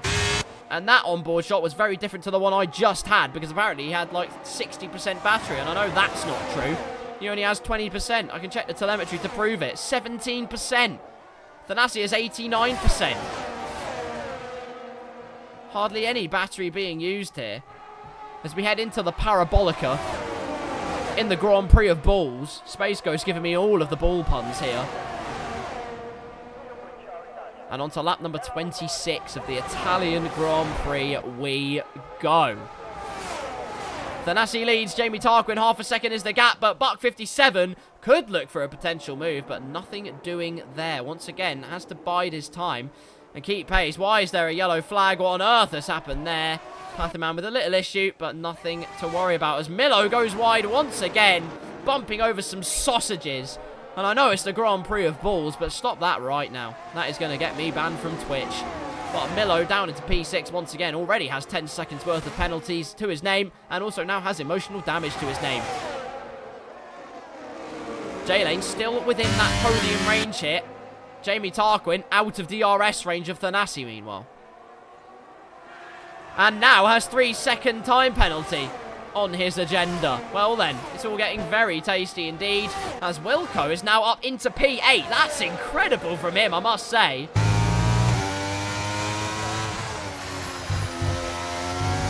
Space Ghost says Stark and Wilco working together to drive up to the back of those with the big Nullties. Haha. Or perhaps he's got a lap and a half to absolutely rocket up to the back as quickly as possible. J-Lane now is well and truly out of the DR. I have no idea what happened there, but he's now well and truly out of the podium range. And not even in 4th place range currently. Dirk will keep that to his name as well, but Milo and him are fighting. They are fighting ferociously. Milo does get up on merit into P4. Magico says they're thrusting their way back up the leaderboard. Damn right they are. Lap number 27, the final lap, the final encore of this Italian Grand Prix. And while there's been drama to speak of, there's been many a ferocious fight. There's one man who has risen to the occasion at every single opportunity, and it's this man. Thanassi has been nigh on unstoppable, as he always seems to be. In fact, his telemetry says that he's in 8th gear, which can only be wrong, can only be Codemasters having permanent issues. But every single time the questions have been asked to him, he's always had an answer. He's always found the correct notice for the query. And through onto the penultimate straight, the Tifosi should rise to acclaim this man. If Codemasters actually programmed proper crowd noise, they would. Because all the plaudits deserve to go to this man. Through Parabolica for the final time. Thanassi, the world at his feet, and he's got it on his shoulders. He wins the Italian Grand Prix, and it's heaven sent for the AlphaTauri driver. Let's see what other results can transpire, though. 10 seconds worth of time penalty for Buck 57. Let's see where that puts J-Lane in the context of everything and anything. Wilco almost got past J-Lane at the end. In the end, it's only P6 for the Ferrari man. Terziak claims P5, Milo in P7, Wilco in 8th, and only 4 attempts off the McLaren man. That is pretty damn incredible. Stark in 9th, Vulcan in 10th, Big Goat Ums and ahs his way into P11. Pathiman will cross the line in 12th and will keep 12th surely unless Slam absolutely rockets his way around Parabolica, which will not be the case. Waves to acclaim the crowd. It's P13. It's a race win in his book. Unfortunately, well, it says P2 on his steering wheel, so That's interesting. but either way, he does claim points, and that's all you really can ask. And finally, the Tifosi throw cabbages at this man, Maximus. Although, he still does claim points, so put your cabbages away, lads. That's probably a euphemism for something disgusting. But he gets fastest lap of the race. That's what Maximus was cooking. That's what he was maximising. And he did maximise it indeed. Driver of the day is Buck 57. And does indeed get the podium. AlphaTauri 1 and 3 at the Italian Grand Prix. Goodness me. Thanassi, though, no penalties, no problems. Just peerless pace from start to finish. And what can you say? What can you say about this man? He is nigh on invincible at the best of times. But even that was pretty daunting. It has to be said. The championship leader now increases his lead by, well, some points. I've forgotten how many, but it's a significant number. Kudos, of course, to Jamie Tarquin for turning everyone's heads upside down, claiming P2, and to Buck 57 for claiming P3. The rest of the order is as follows then. Dirkleton ends up in 4th place. Terziak in 5th, despite the drama and the contact. J-Lane managed to get 6th. Milo in 7th with Aston Martin, Wilco and Stark respectively 8th and 9th. Vulcan rounds out the top 10 with Big Sam, Pathiman, Slam and Maximus to complete the line out. I was about to say Big Sam again for a second there because it was rhyming so much. I enjoyed that very much. But a fastest lap of the race for the Ferrari man. So he does claim 2 points, but the 3 extra for fastest lap ends up with 5 points. And that's more than a couple of those ahead of him. So really, I see it as an absolute win. There you go then. The Italian Grand Prix is done and dusted.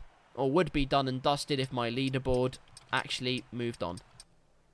There we go. Big Sam has left the session already.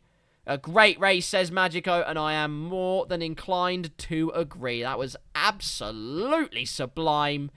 I enjoyed that Italian Grand Prix very much indeed. An incredible Italian Grand Prix, if you will. There you go then.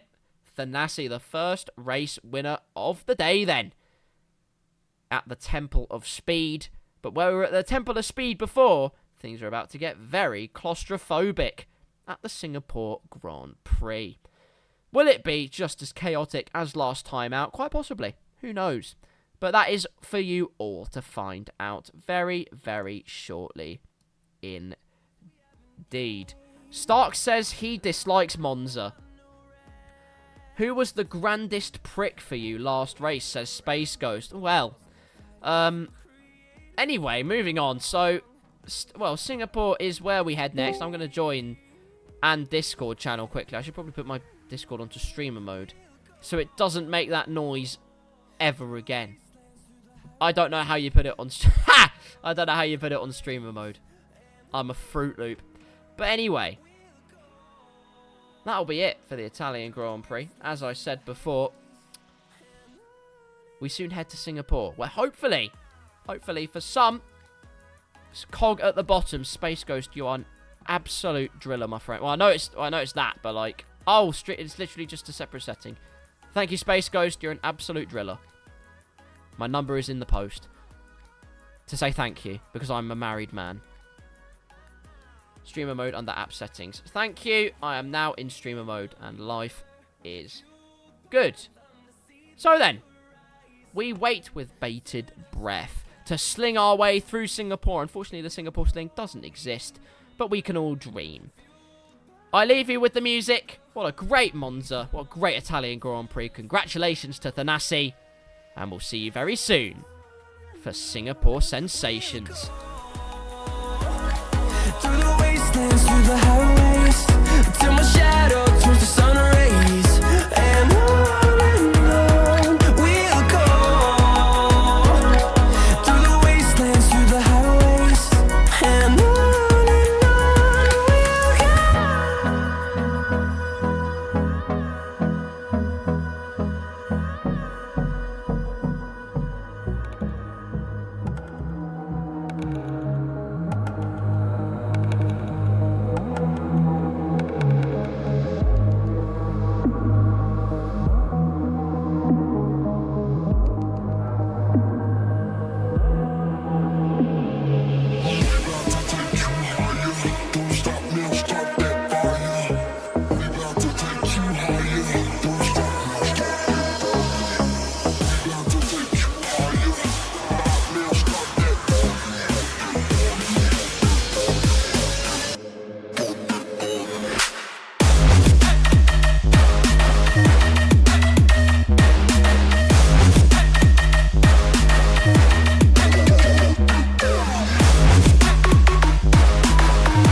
gentlemen, we are back for Singapore. Hopefully it's not a bore. Hey, bars. I've got bars. That's enough of that. Welcome to the Singapore Grand Prix. Magico says he wants to see Husbo's face before the next race. Hi. Right, on to F1. 23 for the Singapore Big Hog. Who's going to have the biggest set of testicles today, though? That's the real question. We are about to find out. Big Sam apparently hasn't rejoined, which I find quite interesting, because Red Bull now do not have a driver. And that is quite sad. Why do Red Bull not have a driver? Unless he's just laid back. I have no idea, but that's all questions that can be answered very, very soon. Here we are for qualifying. Singapore Grand Prix. This is a 35% race, and not only that, it's at the new layout as well. There you go. How about that? Hopefully the banners aren't completely greyed out. He realised he ran hard. Ah, it's true, it's true. Soft and medium man has been flummoxed. We've caught him out. Nothing is ever as it seems during these Blackout live stream, Space Ghost, trust me. Out into the path of the pit lane goes Pathman, quite conveniently, but out of the pit lane first before anybody else is indeed Pathman. Would you believe it? It is a Williams driver out of the pit lane, but possibly not the one you might expect. Bog Sam is whipped, unfortunately. Oh, shoot, did he say he couldn't do race 2 or something? Oh, yeah, he did say that, didn't he? I remember now. Big Sam couldn't do race 2, everyone. Apologies. I meant to tell you this, but I forgot to. So, qualifying gets underway here for the Singapore Grand Prix. If anyone is listening that's racing and you need a spare driver, give me a call. Through into turn number 4, then. What can we expect from Singapore? Well, probably crashes more than anything else. Probably mistakes, and whereas in Monza you had the potential to get away with them because there was 16 acres of land before you reached the tyre barrier in some corners. Here there is no such thing. There's about 5 millimetres before you reach impending barrier and therefore death. So that is what we can expect to see. It's the single worst camera view I've ever seen. They've literally just stolen for the cinematic camera the TV pod camera that you can use anyway. So that's just great. But anyway, new layout. Barrier is very greedy in this track. He is everywhere. I know Magico. He just doesn't know when to stop. I'll be honest with you. And that is quite annoying. Down the straight we go, though. Missing out that whole complex, the clunky complex, as I'm now going to call it. Nice straight line through the final 2 corners. That's not the final 2 corners because those are the final 2. The 2 left-handers, and away Pathogen Man goes for a lap. The Singapore Grand Prix. Towards turn 1 then, breaking between the 100 and the 50-metre boards into turn 1, pinch it in, and then same again for this one. Probably carry a bit more speed into the first 2 corners and let the front end do the work as a big bout of power and throttle as we head into turn 4, clouting over the curves, but no bottoming out gracefully, and on he goes on his merry way. DRS wide open then, as we head towards the left-hander. Braking again, just after the 100-metre board, use the curves, but not too much, because otherwise the track goes red and you're dead.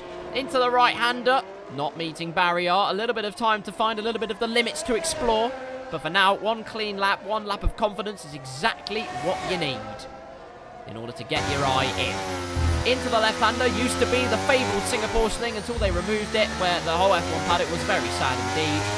And into the left-hander under the bridge, where Massa span in 2012. Pathyman makes no such mistakes and carries on his merry way. And I can say merry way as many times as I want because it's almost Christmas. A purple sector 2 for the Williams driver as we head through the right-hander. Don't put your all 4 tyres over that white line because Codemasters don't take kindly to that. Down this new straight complex towards the final chicane part of the track, and then the final 2 corners will follow suit. Using all of the limits there, absolutely no questioning him pushing through those couple of corners, through the final 2, over the line, and the benchmark is a 1 minute 32.1, but across the line comes Wilco to smash it into another dimension. A 1 minute 31.0, that is fantastic. As Vulcan begins a lap as he crosses the line, Milo goes into P2, but a second off Wilco. Goodness me, that is a hell of a benchmark there. and something for the rest of the grid to find the answer to. Here's Buck 57 in tribute to Buck 20. I said this last time and he crashed into a barrier and couldn't complete qualifying, but in this case I have every confidence in him.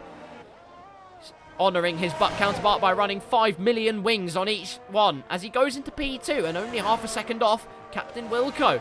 Still lots to play for, still lots of time on the table as Thanassi starts his first flying lap of the session.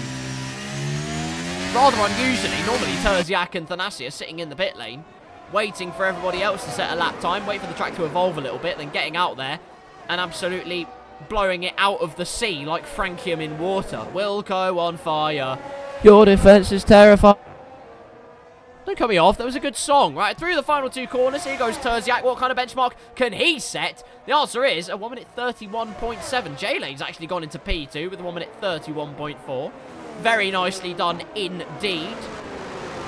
Who will be next to lay their benchmark? It will not be Starks, he's on an outlap, but it could be one of the Williams boys again, potentially. No, it won't. In fact, it will probably be Vulcan in the Haas car. Through the final 2 corners he goes, almost kissing Barry there, giving him a little peck. And through the final 2 corners goes the Haas driver across the line. And it is a 1 minute 32.3, but just ahead of Dirk, only 10 thousandths of a second separate the 2 drivers. And again, it's getting zesty. Thanassi, here he is on his first flying lap of the session. No. Down the straight. And not even using any battery, in fact, so must have had to abort the lap. Which is rather unfortunate for him. I pressed the wrong button there. I look like a fool. Anyway, away that goes. Thanassi, I'm sure, will now start his flying lap. It's 1 minute 30.8, despite apparently not using any battery. I have several questions. But while Wilco was on fire, Thanassi might just be waiting to erupt. Through into turn 4 he goes. Darting the front end in. DRS wide open, propelling himself down the back straight. Into the next corner. He's already 6/10 up on his time, but goes a bit wide. Into the left-hander. That's not ideal whatsoever. But pinches it into the right-hander beautifully. This really is poetry in motion watching this man drive. It really is. Hardly ever misses a beat, and when he does, he still keeps all 4 tyres on the road and finds about 5 light years between himself and the next best car. Flicking the car into the right-hander there, and it complies beautifully, and into the left-hander, dart it in, a little bit wide, but keeps the momentum quite crucially for him. Through into sector 3 he goes. How far up is he on his time currently? Just 1 second up, ladies and gentlemen. Just a casual 1 second up on his best time of the session. He's going to be in the 1 minute 29s. He's going to absolutely obliterate anyone's hopes and chances that they thought they had so far. Here comes Thanassi to crush them underfoot. Through the final chicane and into the final 2 corners he goes. The aerodynamics comply. My hiccups have decided to come back. It's a 129.5. Take a bow, Thanassi. The crowd goes drastically mild. But Buck 57, he's on another lap. No, he's not. He's coming into the pits. Anti-climax. Here comes Jamie's Harquin. He's invalidated his lap. Never mind. Here comes Slam. No, he's not. He's weaving. Here comes Stark. No, he's not. No, he is not. He's aborted his lap. Well, we have a bunch of drivers on outlaps at least, so it can't get much worse than that. Max, guys, can I please have some fun? Is that too much to ask, man?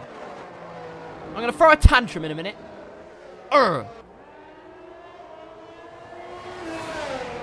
Anyway, anyone starting lap times, please spare me of my misery. Slam seems to be one of them, getting a huge overload of wheel spin out of that 3rd corner. So gets it all together into the 4th corner, and away he goes again. Down the back straight. Miller on an outlap, Patherman on an outlap, J-Lane and Mr. Captain Wilco as well. Stark taking it very easy indeed, so possibly going for another lap. It looks like he's going way too slowly to try for one. Never mind, I can just go jump off a cliff. Here goes Stark, across the line he goes, and for another flying lap here in the Blackout Racing League in qualifying. Number 1, 2, and 3, because there's only one qualifying session. Bit of a slide from Maximus out of that corner, and the medium tyres are not complying in the slightest. Oh dear.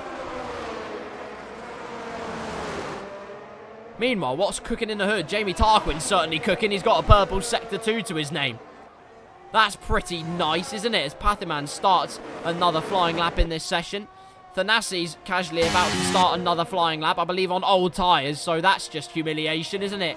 Through the final two corners goes Jamie Tarquin, across the line he goes, and it's P2. It is P2, and convincingly P2. He weaves for joy, but it's still half a second off of Thanassi. And that is really rather ominous.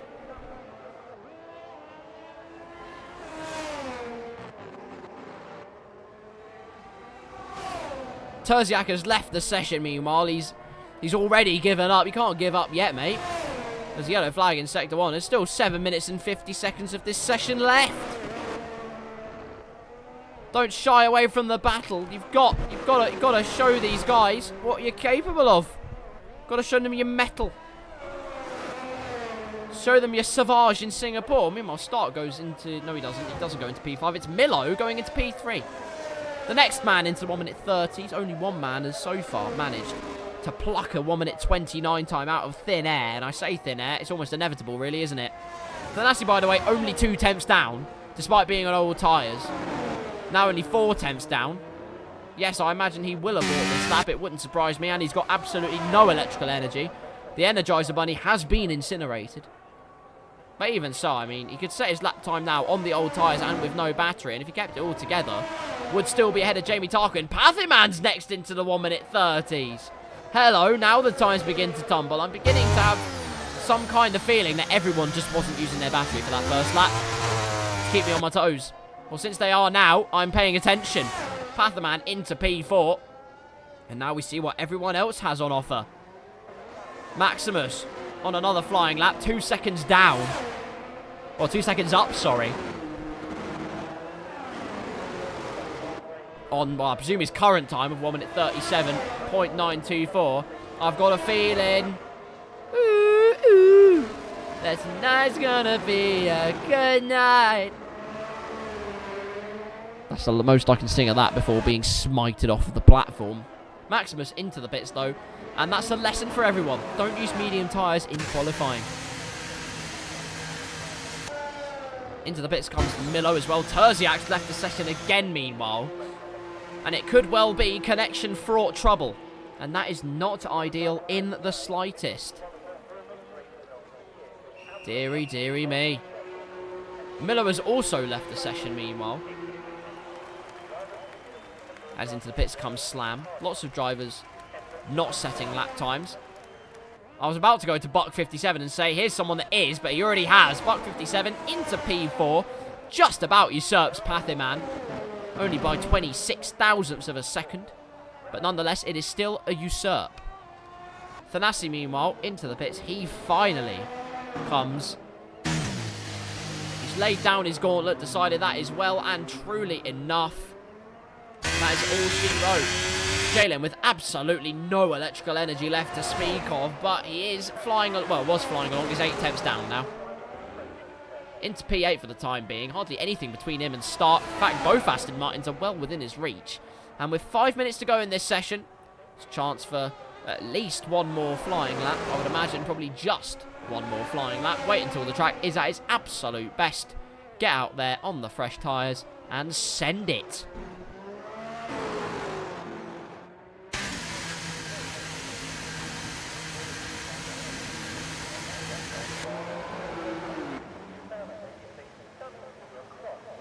Things just petering out a little bit in this qualifying session. Just 4.5 minutes to go. As you ride with the Williams of Dirkleton through the Singapore sling. Slings his way into this complex, underneath the nice archway, past the palm tree, around the apex. Ever planting the power on the exit. And tobogganing down towards the right-hander. And just casually, a purple Sector 2. Just casually, a purple Sector 2.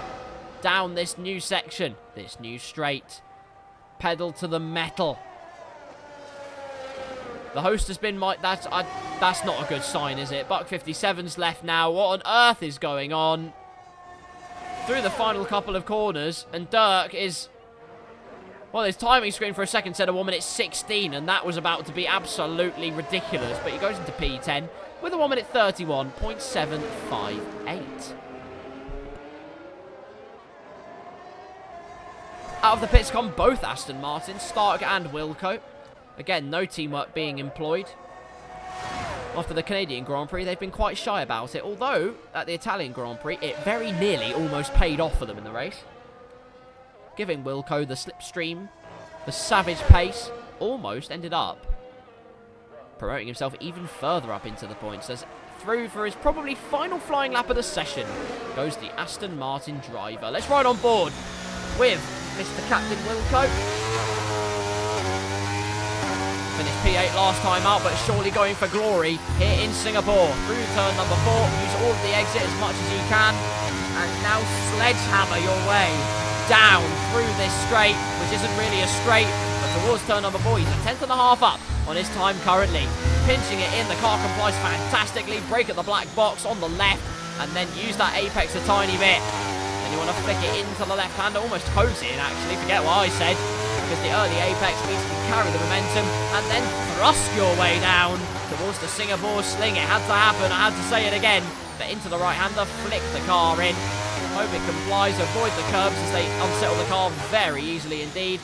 Late as you dare, pinch it into the apex and then plant the power down as we head towards the right-hander. Break just after the 100-metre board. It's a purple sector too. That's much more like it. Dirk's retired from the session meanwhile. Yellow flag in sector 1 as well. Terziak's out of the pit lane and going very slowly indeed. But we're focusing on this man, Mr. Wilco.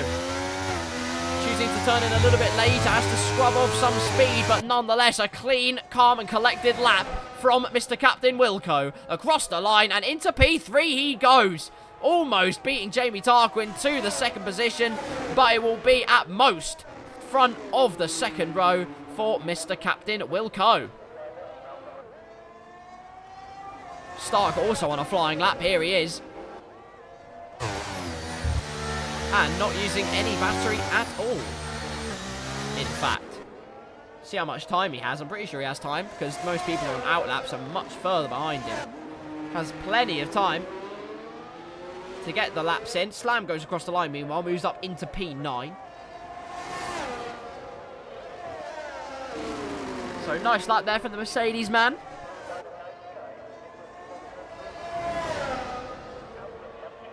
But J-Lane's crossed the line. Maximus has already crossed the line ages ago and is going to find himself sweeping through the final 2 corners. What can his time be? It puts him in P7 for the time being. Neat lap indeed, but now we wait to see what everyone else can put down on the table. Stark begins his final qualifying flying lap of the session, as will Milo, in about now. There you go. Terziak also on an outlap. He's going to slide his way through the final 2 corners and begin his surge and quest for pole position throughout the rest of this session. So is Thanassi, who isn't on an outlap. The answer is J-Lane. Here he is. Through the Singapore sling. Nearly 4 attempts up on his time. Gaining everywhere in spades. Into the left-hander he goes, pinching it into the apex. Plant the power, the tyres bite into the bitumen. As Thanassi retires from the session. Possibly invalidating his lap time. That, or he has confidence because his testicles are made of tungsten. And you know what? I don't blame him. He thinks he's got it wrapped up. Half a second seems like a reasonable enough gap, but anything can happen in Blackout, and it usually does. Through the chicane goes the Ferrari man. Into the final 2 corners, the Ferrari man will go. Flick it in. The aerodynamics comply. What time will it be? It'll be P4 for the Ferrari man at most. But still a great lap time nonetheless. Now we wait to see what everyone else can do.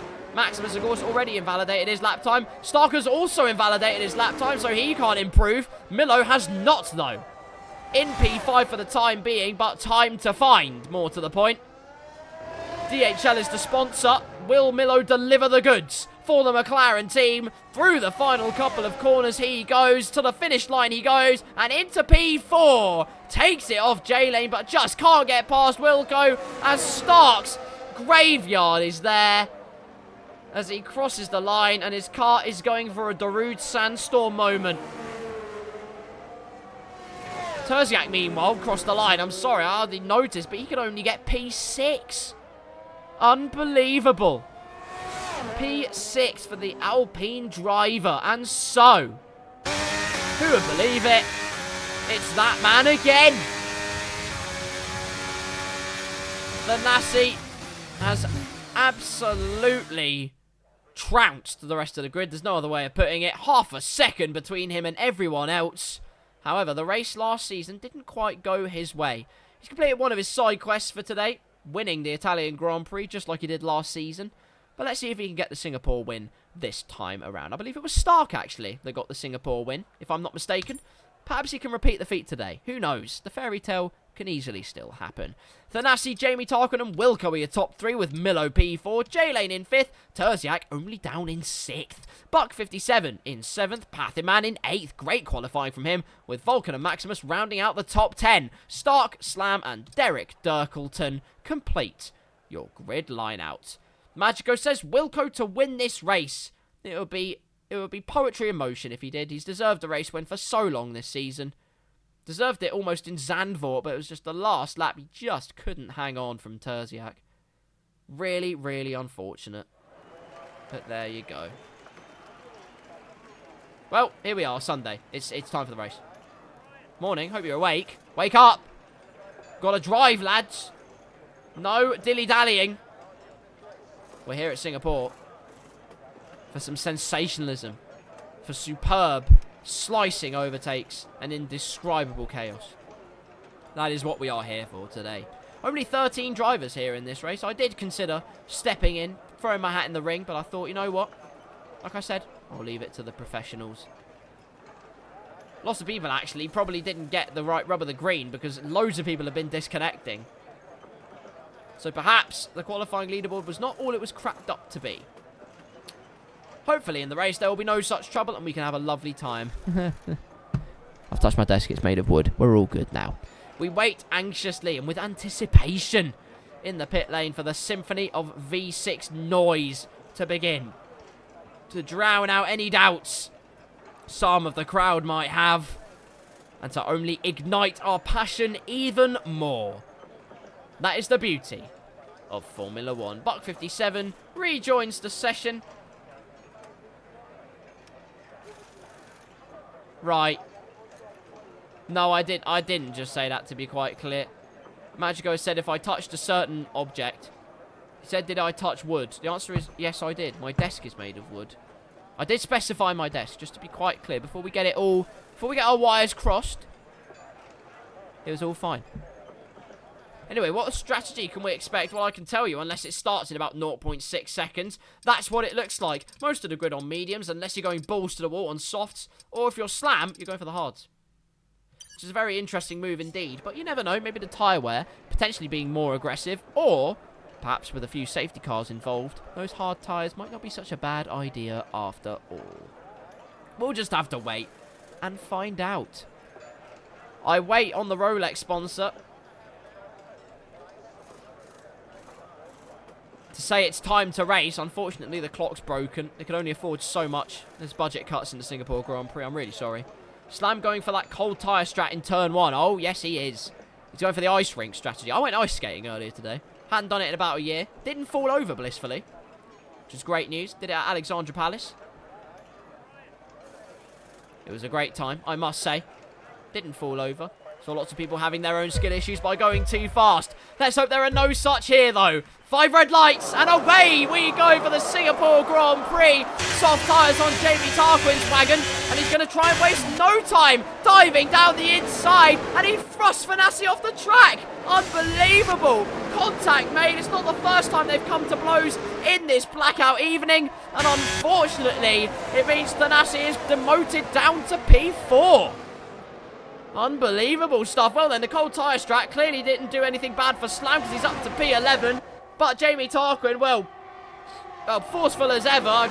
I'm not going to comment on it personally. I'll leave that to the Blackout stewards. But into P1 he goes for the time being. Wilco in P2, Milo in P3, Thanassi drops down to P4. J-Lane in 5th, Terziak in 6th, Pathiman up to 7th. Vulcan's had a moment, he's had a spin round. Luckily, no need for a safety car or virtual, and he still has his nose all intact, so we can continue on our merry way. Jamie Tarquin, though, got the lead and instantly, absolutely flying away. 1.5 seconds the gap already. Although, Wilco just slowly eating into that in that Sector 2. Lap 1 of a 22-lap race and around Singapore, there's bound to be lots happening, let's be honest. And we've almost seen, well, we've seen a couple of things happen. One, Thanassi getting shafted, and Vulcan shafting himself a little bit. And that's things you don't hear on a Formula 1 broadcast very often. Through the final couple of corners then, Jamie Tarquin, your leader by 1.4 seconds. Wilco in P2, Milo in P3, Thanassi, that man, in P4 and looking to make up for lost time on the McLaren man. Weaving in and out of the slipstream to find an avenue to deter his opponent from perhaps hitting the apex. Going for a nice wide line into turn 3, but nothing doing there. In fact, anything. It's just left him more vulnerable to J-Lane, which is really not part of the script at all for the championship leader. I perhaps cursed him by saying he had another side quest to complete, which is winning the Singapore Grand Prix. Anyway, before I get the blame, Thanassi going for the move, and into P3 he goes. That was textbook as you could possibly make it. Up into the podium positions, and on the move goes the championship leader as Jamie Tarquin sets about soaring off into space with a 2-second lead. And not that much of a battery difference either. He genuinely just has got great pace, and it's on the soft tyres, remember, so that is why. But of course, what comes up must come down.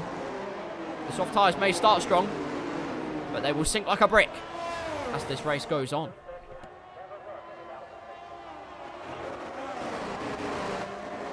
Magico says the side quest is overtaking cars to win. You know what? Actually, I can agree with that. I can absolutely agree with that. Let's see what other details we can get. Let's go penalties, because there are going to be some, let's be honest. Jamie Tarquin, the gap now at 1.8 seconds. Thanassi just keeping within DRS distance of Wilco for the time being. Fastest lap of 1 minute 33.0. Is that taken away? No, it is not. No, it is not. Jamie Tarquin on the soft tyres. Absolutely flying for the time being, crucially. Not gaining much out of the first couple of corners, though. Very interesting. Perhaps it's not all it's cracked up to be, then. Quite stagnant at the moment at the Singapore Grand Prix, which is rather unfortunate. Something that might not be as stagnant is Stark's pursuit of Dirkleton. Through the right-hander. DRS will be open as they head down towards turn number 4, but he's just going to run out of straight. Just not long enough to make any kind of impression, and he has to stay in P12 for the time being. Dirkleton, by the way, also on medium tyres. It's not like there's a tyre difference here. This is fair and square racing on equal cars, which Codemasters promise are equal. Equal in the same way that England and San Marino are equal in footballing ability, or something like that. Gap now down to 1.5 seconds, and Wilco slowly but surely eating into Jamie Tarquin's advantage. And they are both deploying about the same amount of battery, both the same kind of gap in terms of battery usage as they had before. And in the exit, look at that, is that 3/10 Wilco's just casually gained on the head top of Jamie Tarquin on the exit. Good Lord Almighty. Magico says they are, though. I can't remember, was there another issue with the equal cars? Because, of course, in esports, they had to use the F1 World Car and livery it. Well, never mind. Jamie Tarquin's been pushing too hard, and he's I was going to say reap the rewards, but there's no reward because he's got a 3-second time penalty. Thanassi can reap the benefit of fastest lap, though, and he will take that very gladly indeed as he looks to toboggan his way up the order and into the lead once again, where it will be unassailable once again. Oh, you meant England and San Marino. You mean they're the same on football? Well, if San Marino just tried a little bit harder, they might win games. But anyway, that's a conversation for another day. Perhaps I'm being too nice to them. Look, at the end of the day, San Marino were the GOAT football team. Jamie Tarquin's lead then, while 1.3 seconds is actually minus 1.7. because of the 3-second time penalty.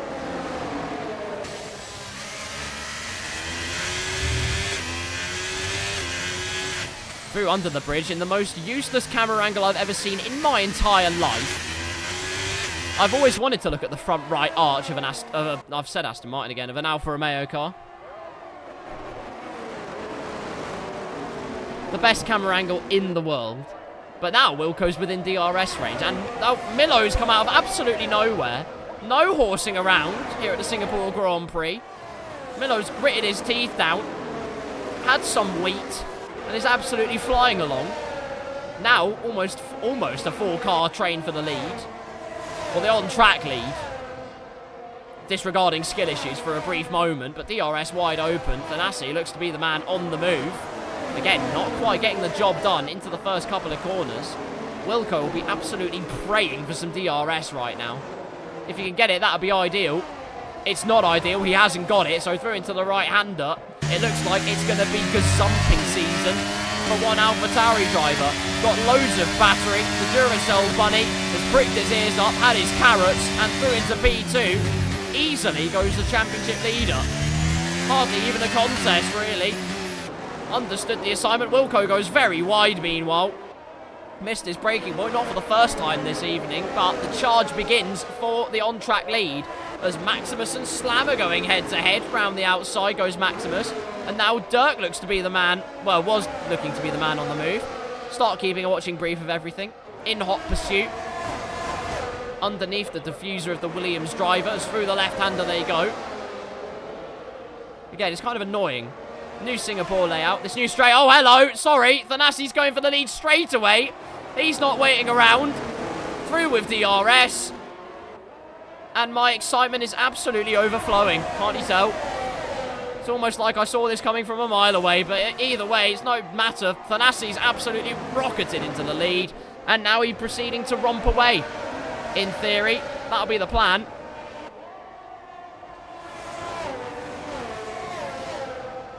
Onto lap number 6 of the Singapore Grand Prix. Maximus now has a 3-second time penalty. Too much Maximusing of the track limits. As Stark could be going for a move on Dirkleton as I turn my caps lock on. Skill issue from me there. But DRS again, the train continues and no move can be made. Where before it was Jamie Tarquin with a DRS train, now it's Thanassi. And the three behind him can pay the Pied Piper for 1 second.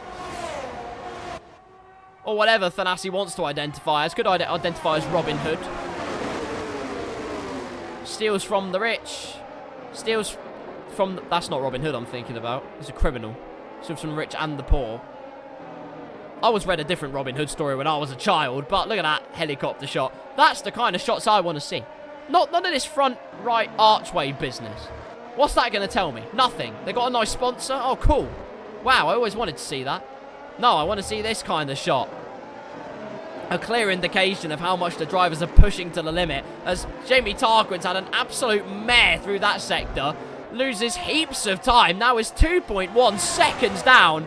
Wilco is surely going to blitz his way through into P2 and easily does so. Those soft tyres are, well, very, very second-hand for lack of a better term. Milo now on the move. The McLaren man easily gallivants his way through into a podium position. Familiar territory for the McLaren man in the Blackout Racing League as of recent. And he looks to be doing the same again as Jamie Tarquin actually pulls the trigger, comes straight into the pit lane, gains another 3-second time penalty for taking too much liberties with the pit entry.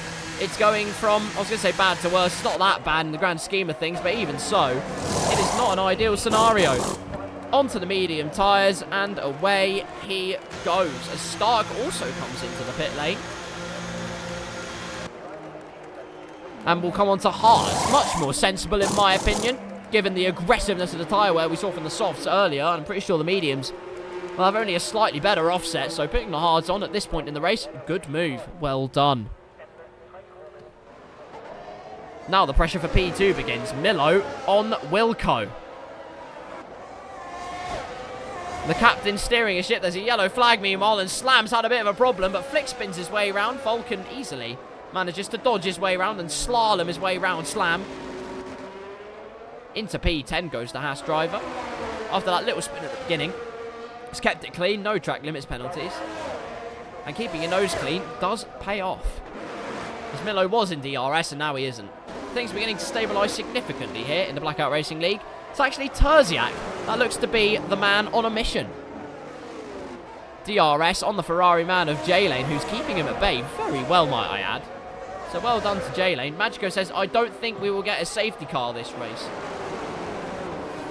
At this point, David Croft would say something about a safety car and go, well, not. He doesn't say he wishes.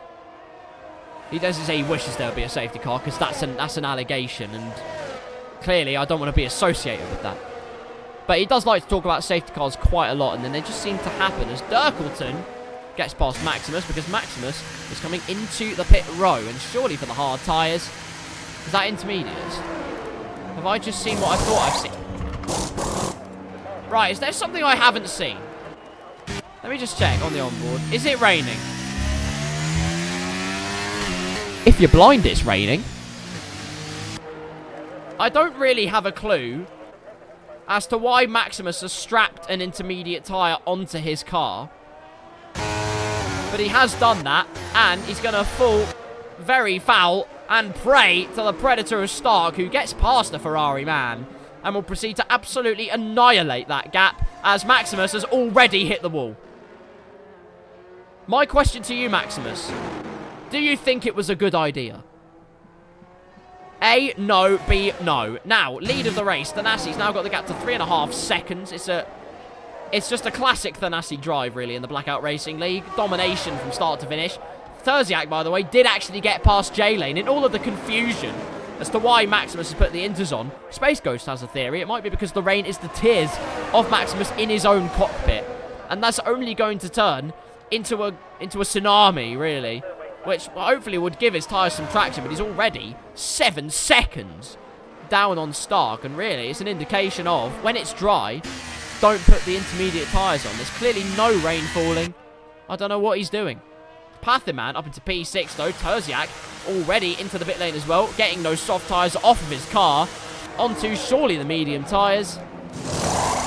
Nope, hard tyres, never mind. Screw me. He's absolutely thrown a curveball down into, I presume, P11 is where he'll be. Jamie Tarquin up into P10. And of course, with that humongous undercut, is now piling the pressure onto Slammer Jam in the Mercedes. The RS will be wide open very, very shortly. And there's only really one outcome that I've come to expect from this, and surely it's a pass.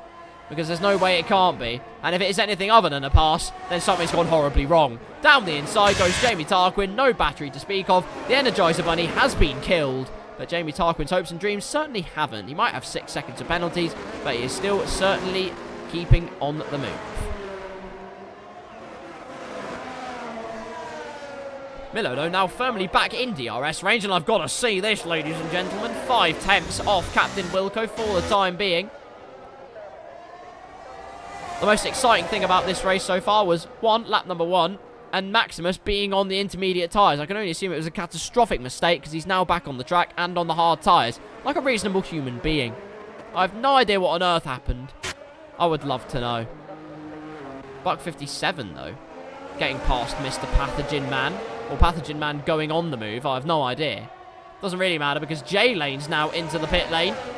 Strategy being deployed. He's on softs, that's probably why. Because they're, well, so second-hand, they probably contracted something. But into the pit box he goes.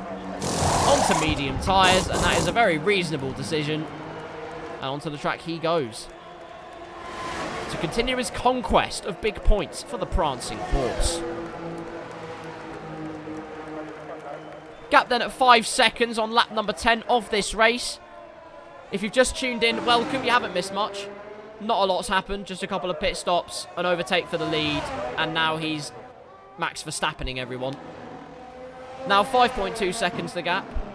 A potential battle brewing for P2, but, well, brewing about as much as still water.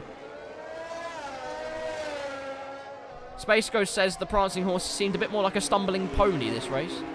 If you're Maximus, then possibly yes. I have no conceivable idea as to what on earth happened there. It doesn't really matter, though. I mean, Well, Stark is in P12, and J-Lane was in P4 for a moment. So that means Stark is provisionally on the cusp of big points here.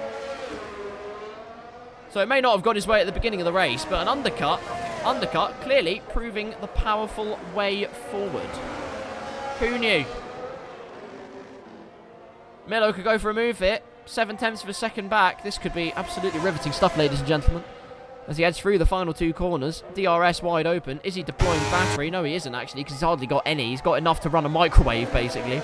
Through into turn 1. No, he doesn't get past because he's nowhere near. But maybe if he gets a good exit through turn 3, he might have a chance of getting past. I'm literally just waffling at this point to make this battle seem vaguely interesting. Because right now, if he's not within 4 or 3/10 of a second, he's never going to get past. And he's not. So I can give you a premonition of exactly what's going to happen. A prediction, in fact, is that he's not going to get past. Well, blow me away. Strike me down like a feather. Because, well, he hasn't done it. Who would have believed it? Into the pits comes Slam, though, and Vulcan. And finally, things start to get zesty. J-Lane into P9, Stark in P10, and actually absolutely flying. Has the DRS. Jamie Tarquin looks like a man who could be overtaking someone. Round the outside of the right-hander, surely not. Big squeeze, that was too big of a squeeze. And if front wing damage hasn't happened, I'll be shocked. It's going to be an even... Oh dear. Oh dear. Well, that was a bit predictable, wasn't it? Jamie Tarquin gives the big squeeze to Dirk in return.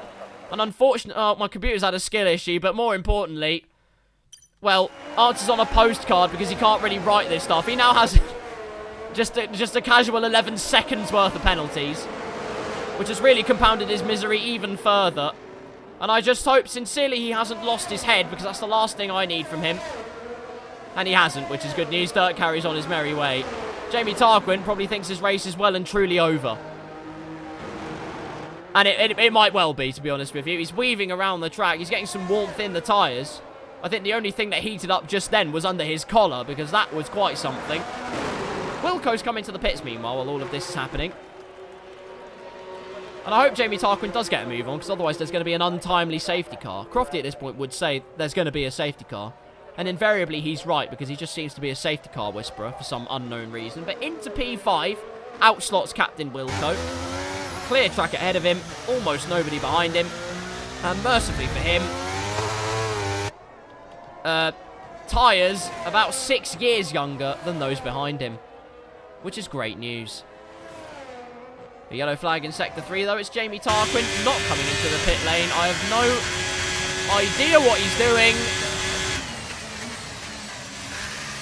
Going for the world record for tyres closest to the temperature of the sun at the Singapore Grand Prix. You don't even need to warm, you don't even need to weave. You just need to race normally at Singapore, and you can achieve that record anyway. It's either that or the Qatar Grand Prix, where the tyres melt in about 0.6 milliseconds. Status of this race, then. Someone's had an overtake. Slam's actually overtaken someone. He's overtaken Jamie Tarquin, and we all know why, because skill issue. What I was actually going to say is, here's a breakdown of the race, and I'm going to do it really excitably. Thanassi leads with a gap of 8.6, now 8.8 seconds to Miller. Oh, he's coming into the pits. Never mind. I'm going to have to brew up my excitement for just a little bit more. What tyres will Milo choose? If it's not soft tyres, something's gone very wrong indeed. It might well be intermediate tyres, to be honest with you, because that's already seemed to... It's hard tyres. You know what? Considering how much the softs melted, it's not a bad move at all. As I was saying, now he has a 17.4 second gap to his teammate, who also hasn't made a stop. Then Pathiman is 4.6 seconds behind him. It's a good race from Pathiman, actually, I must say. Wilco's in P4 on the hard tyres has successfully kept Milo at arm's length, and Terziak has... okay, Terziak's done a great undercut and has undercut Milo. Right then. Well, if you need to ascertain how big the power of the undercut is, there's your assertion for you. That's not a word I don't really care, but DRS will be Milo's. And also tyre life is in Milo's favour, so it's not all it's cracked up to be for 1 second. If anything, I can pretty much confidently predict Milo will breeze past, and he will reclaim P5, and then the battle for P2 continues. The gap now 18.2 seconds out the front. As I said before, poetry in motion. Magico says, let's go Wilco. And in true commentator's curse fashion, I'm predicting Thanassi to bin it into the wall right here to give Wilco the win. He hasn't done it. Well, there's more corners and more laps in this race for it to happen. And hell, he's hardly made a mistake and hardly put a foot wrong in this game at all this season. So, I mean, he did at Austria, but he didn't go out of the race. He didn't crash. He had a little bit of a pirouetting moment. So, Barrier is calling. He has your number. He is dialing you. Answer his call. Hasn't been seen much this race. In fact, the time he did get seen, it was Jamie Tarquin and Dirkleton doing that. Potentially Jamie Tarquin serving his own penalty there. And now continuing to serve his own penalty because now he lets Vulcan past. That is what my excitement. It's an overtake! Vulcan's through. He tries to have the pressure piled on him, but it's not enough. Vulcan takes the lead of below 10th place, but it's the lead in my book. Wow. Anyway, back to the front. Patherman's just come into the pits, and he's on soft tyres. The first man to pull the trigger, one of the late pitters, to go onto the soft tyres. So let's see what kind of progress the Williams man can make. Magico might say Barrier hasn't been seen much. I'll tell you what else hasn't been seen much. Overtake. That hasn't been seen much of at all, rather unfortunately. I wait with great anticipation to see what happens next. The answer is possibly not much. So, while the gaps have stabilised and there is nothing to see, I am going to give you some fun facts about Singapore. Perhaps some things you didn't know before. As Thanassi finally comes into the pit, so the fun facts are going to have to wait. Into the pit lane he goes. What tyres is it going to be? Of course it's the soft tyres. I predict he's probably going to get fastest lap and the win. Anyway, here's some fun facts about Singapore. In fact, it's going to be a double stack-ish for the AlphaTauri team. Double stack in the same way that Chelsea are winning the Premier League right now. Surely soft tyres for Buck 57 as well. You'd be mad not to. It'd be rude not... Oh, right. They've... like, some speed has been consumed by the pit crew. You all saw that. The evidence was right in front of you. Aliens are at work. Thanassi, in fact, had such a gap, he rejoins in the lead by 3.7 seconds. So while the gap has come down from the 8 seconds it was before, expect that to be even more by the end of the race. Is there only one man that hasn't pit in this race, and it's Dirkleton? Or did he pit on lap 1? In fact, I don't think he pit at all. Dirk is the only one yet to have pit. It's been a catastrophe, really, for him, hasn't it? But I thought he was giving his teammate DRS, but his teammate is already ahead of him. If anything, his teammate's helping to boost Dirk's performance a little bit more, at least. So that's wholesome. And that's my wholesome moment of the race. Milo is within DRS range of Terziak, meanwhile, and while that concocts itself into a nice potion of powerful punching battle, let me give you finally some fun facts about Singapore. Singapore is a city, not just one island, but 64 of them. It's as many as 64 offshore islands. They include Sentosa and havens for nature lovers like St. John's Island, Sisters Island, a circumspect island at the best of times. Jamie Tarquin's got another 3-second time penalty, by the way. Not ideal. And Pulau Ubin. There you go. It's home to the world's first night zoo. So if you always wanted to see an enclosure filled with an eye, you now can. That's incredible, isn't it? Now on to number 3. It's a city it's a city of man-made waterfalls. The first one built at the Jurong Bird Park in 1971. And no, it's not somewhere where you can rizzle up your Friday nights. It is actually filled with sparrows. Actually, probably something more exotic than sparrows, given it's Singapore. The locals speak Singlish, not just English. Singlish is a colourful slang, an integral part of everyday conversation among Singaporeans. Cool. That's lovely. And of course, it's only fact number 5, but it should have been number 1, and you all know this, as esteemed Formula 1 fans, as I'm watching Milo's battle with great anticipation, because he's getting very, very close indeed to pulverising Terziak's... I can't say that. I've said many questionable things, but that's possibly the worst of the lot, as Jamie Tarquin actually steals the fastest lap of the race, and he's clearly very happy about that. So that's great news for him. But rather unfortunately, he's now in P13, or perhaps going for another move. He's just side-by-side racing here. Alpha... That's the end of that, then. Well, I hope you enjoyed that. Now I watch at the bottom of the screen for the McLaren dot. Oh, never mind. Well, we did have the fastest lap. You have to stop weaving, lad, and you have to strap some softs on here. One of these days, he's going to weave too much, and he's going to end up jackknifing into a barrier. There's no other word for it.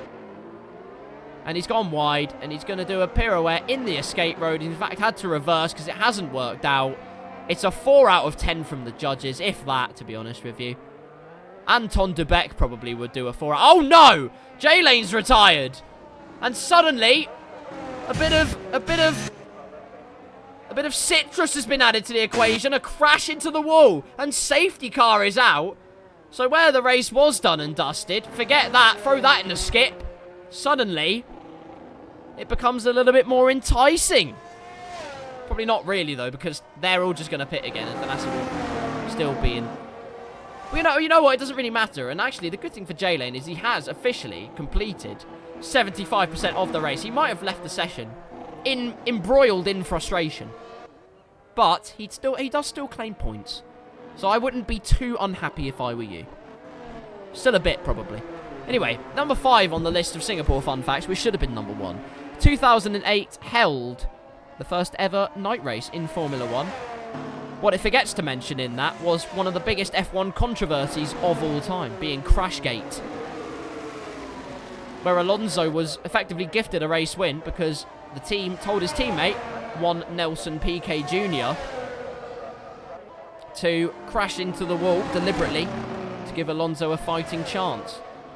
And to be honest with you, even if he hadn't crashed into the wall, given how fast Alonso was that weekend anyway, he probably would have done well anyway, but we'll never know. Because Flavio Briatore decided to have a little cheat. Wilco into the pit stone. Thanassi has decided not to pit. He's decided not to pit. And Maximus has got a 10-second time penalty for going into the wall. That really is what they call salt in the wound, isn't it? It's about as salt in the wound as you can get. No front wing. He's resembling something out of the 1970s in terms of that Formula 1 configuration, which of course is much slower. The AlphaTauris then have a 1-2 as a result of Wilco and co coming into the pit lane for fresh soft tyres. As Thanassi will surely be cooped up behind the safety car. Let's find out. Going as slow as you like. Jamie Tarquin goes past the safety car. And where he does have loads of penalties stacked furiously on top of one another, perhaps it's not all set in stone just yet. Let's check out the penalties while we're here. If you're the bottom 2, look away now. 16 seconds for Maximus. 16. Unbelievable. Olitaker is also playing hide and seek. Well, there you go. There you go, everybody. Behind the safety car, then, we can relax things a little bit. Not that they weren't relaxed already, because almost nothing was happening. Thanassi is your leader. Buck 57 is in P2. Wilco in P3. Terziak 4th. Milo in 5th. Pathyman 6th. Williams have 6th and 7th, by the way. That is excellent stuff for them. Dirkleton in 7th. Slam in 8th. Vulcan 9th. Stark in 10th place, with Maximus and Jamie Tarquin completing out your running order.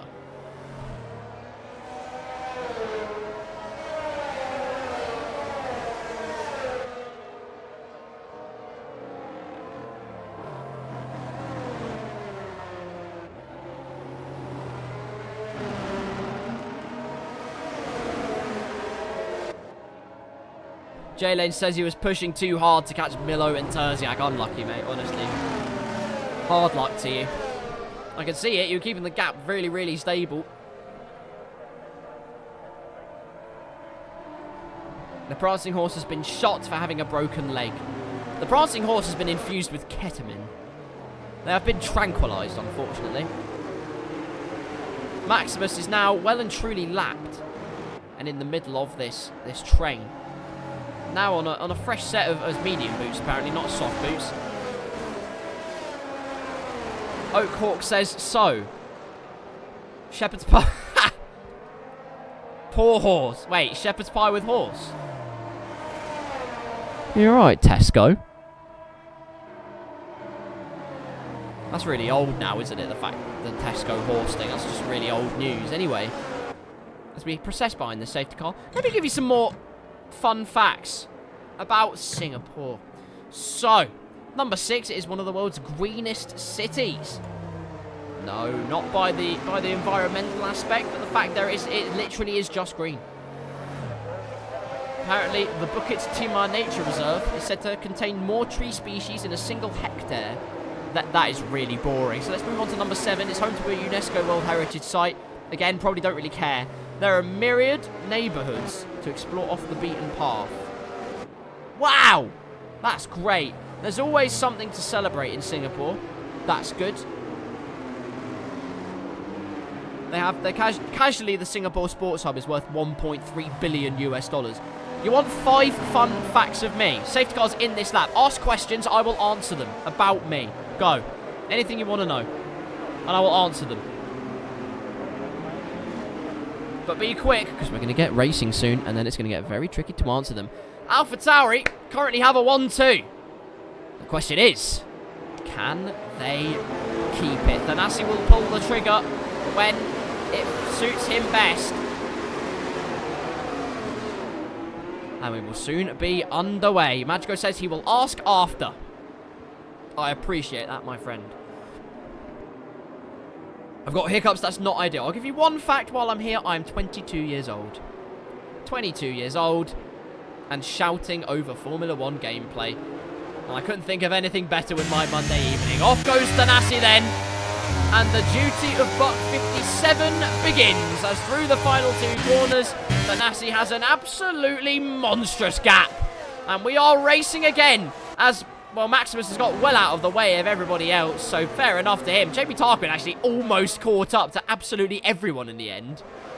So that's gone astronomically well for him despite everything. Anyway, into the 4th corner. Thanassi is already outside of a second of his teammate, who's going to be pushing like mad. Wilco is pushing like mad, though. ERS being used all the way. A big squeeze from Buck 57. Surely down the inside for the Aston Martin driver. Bit of a squeeze. A tiny bit of space left on the way out. Buck 57 comes back on. Through goes Terziak. Into the wall goes Terziak. No! I don't believe it. Went for the move and it didn't stick. Too hot on the gas. And he's absolutely overcooked it. Deary me, and that means Thanassi can just escape. That little bit more desperation has cost the Alpine driver dear. Through goes Slam into P7. Williams are 5th and 6th in this race. That is unbelievable, ladies and gentlemen. And now the battle continues again between Wilco and Buck 57. 3.3 seconds between Wilco and the leader. In fact, even more now. What a job Buck 57 is doing for the leader, for the championship leader, his teammate, no less. And with 3 laps, nearly 2 laps to go, that is curtains, surely. That surely is curtains. And surely it's only a matter of time before Wilco gets this move done. Down the straight, to the inside, into turn 1 again. Defense from Buck 57 as he tries to sweep round the outside. Goes off the track. And now Wilco's vulnerable to Milo potentially. With a switchback. Jaylen saying, let's go Williams. Hail to the yes, let's go Williams. Defending to the inside. AlphaTauri's 1-2. Let's be even more set in stone. Because through goes Milo. My goodness me. Through he goes, and not even with DRS assistance. Wilco there almost goes for the move. Hits into the back of Milo though. Contact made. 3 wide. Pathiman's going for the move on Wilco. It's all getting very dicey indeed. Milo though. Through into P3. All the action happening here in the final laps of the Singapore Grand Prix, where it might have petered out earlier. It has purely plucked itself up towards the very end.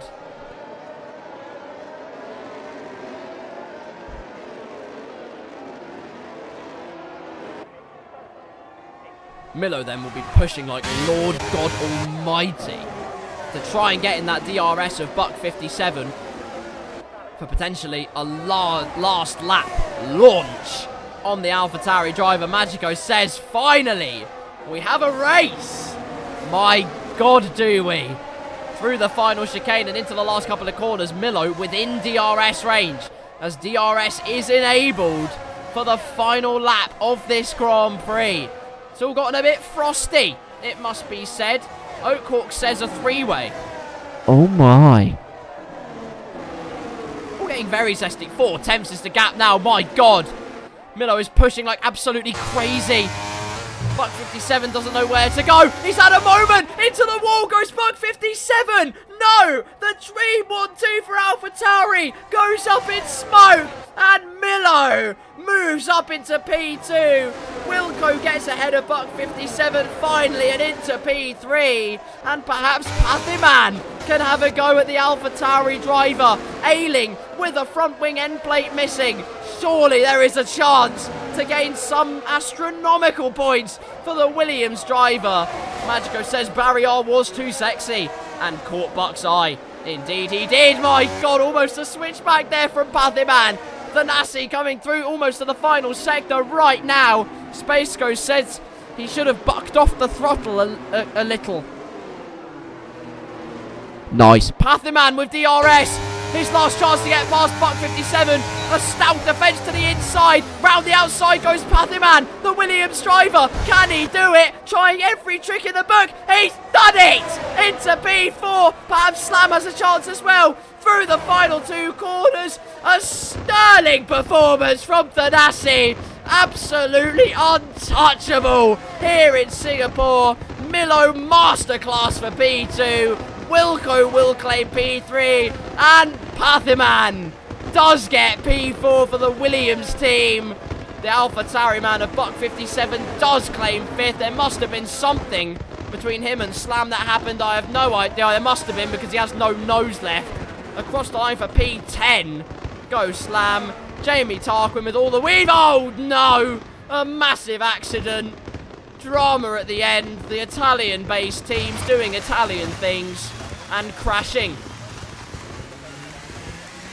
That's probably quite harsh, but 11th place for Jamie Tarquin. Even so, well, for 19 laps at the Singapore Grand Prix, that was, well, it was a procession, to be honest with you. Nothing happened.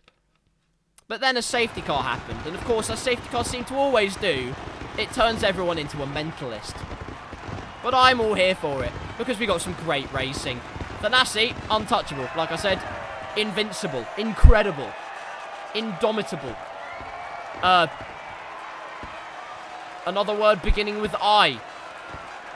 He's just good. That's basically all I'm trying to say here. Thanassi is absolutely interstellar. There's my word.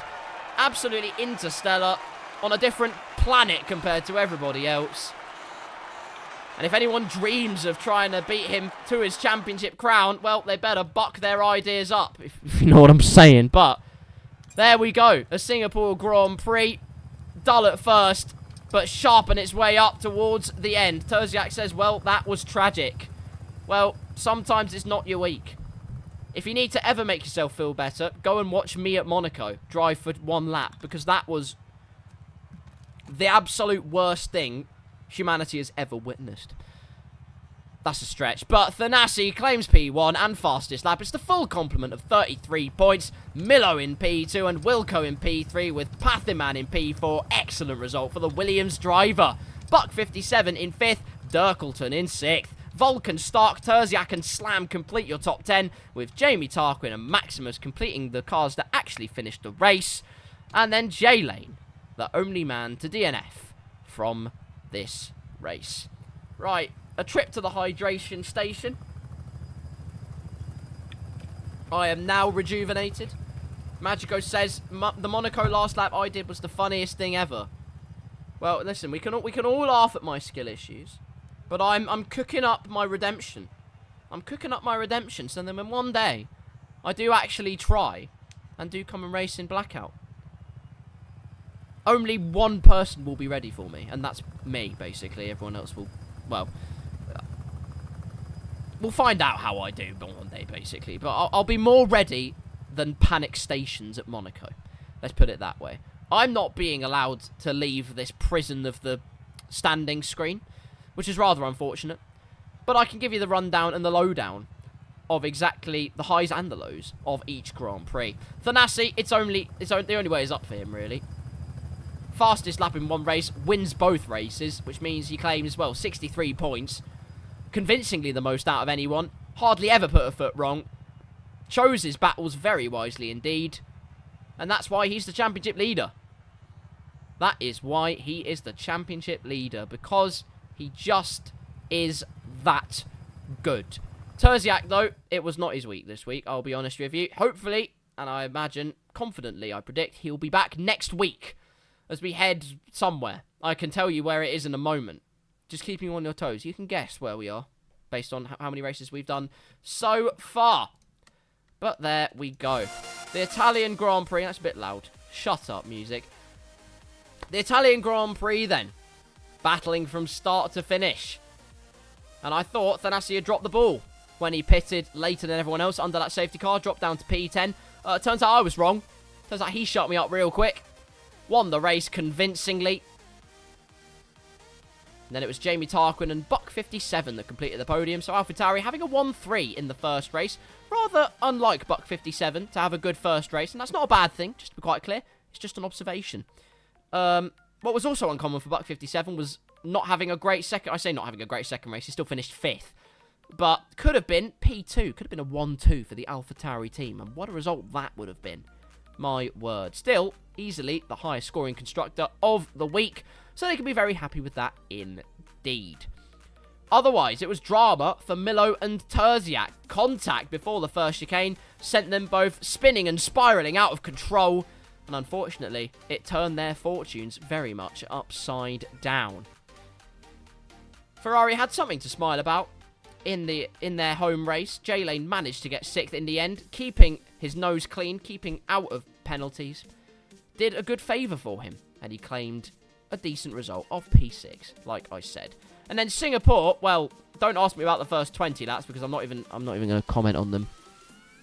The emoji, no, that's harsh. That is actually harsh. No, nothing is as bad as the Emoji Movie. Feel free to disagree with me, but the Emoji Movie was the most tragic thing humanity has ever created. Other than themselves at times. But Singapore, like I said, for the first 19, 20 laps, nothing happened. Then a safety car happened. And then we got racing. And oh my god, absolutely everything under the sun happened. Mistakes galore, contact galore, drama all over the place. But not for one man, Thanassi. He won again and got fastest lap for that matter. Seems that Singapore, well, he runs the streets. He is the king, and everyone else has to sweep them because he owns them now. So there you go. I don't really have much else to add for the Singapore Grand Prix, other than it was chaos. Buck 57 could have got 1-2, got damage in the end, and Milo and Captain Wilco picked up the scraps left behind of carbon fibre, and then proceeded to get 2nd and 3rd place, respectively. So there you go. It all turned out pretty well for them in the end, I must say. And still pretty well for AlphaTauri. So there you go. Well then, that concludes another week of the Blackout Racing League. So, what does that remain? What remains to be said? Well, what remains to be said is thank you to Blackout, as always, for allowing me to commentate on this wonderful league racing series. I just want to stress to everyone, it is a community league. Don't get too het up if you're watching this and think, oh god, I didn't like what he did. It's a community league. Yes, there are penalty points. It's not like they aren't excused for doing knobbish things. But it's a community league. But first and foremost, we're here to have fun. And I believe we had a lot of fun today. I did anyway. And I believe the audience did too. So that is the main thing. Also, a big thank you to every single one of you that tuned in, watched, listened, all the rest, commented, gave your lowdown of all the action happening in both Grand Prix today. In fact, I can answer the question now. Where are we going next? Next week, we head to China and France. Originally, there was a vote, actually. It could have been the Triple Crown. That week could have been the Triple Crown on Forza Motorsport, Indy 500, and Le Mans. But no, we're going to China and France. Because apparently the Triple Crown was outvoted. I don't know how, I think there must have been some shady business going on there, but anyway, that's what we're doing. We're going to China and France. I will not oppose to it. That is where we will be next week. Same time, same channel, same place. Here on my Twitch at 8 PM UK time to do some more Blackout Racing fun. In fact, I always start a little bit before, so if you want to join in, have a little bit of fun beforehand, have a little conversation, then we always can have that. Also, this stream will not only be posted onto Twitch for a temporary amount of time, it will also permanently be posted over on my YouTube channel called KarlsCars. If you haven't subscribed, do it now. And then go to the commentary playlist, because that is where not only the present day Blackout Racing is, but also past Blackout races. Every single one I have ever done, all of the live streams I've done, all of the commentaries, all of the nostalgia can come flooding back to you, all in one fell swoop. So do go there if you want to get your dose of Blackout Racing. And that is all I have to say. All I will end off with is, once again, thank you very, very much for watching. Have a wonderful rest of your evening, morning, afternoon, depending on what time zone it is. Join me again at Monday at 8 PM for more Blackout Racing. Until next time, though, take care of yourselves, and I'll see you soon.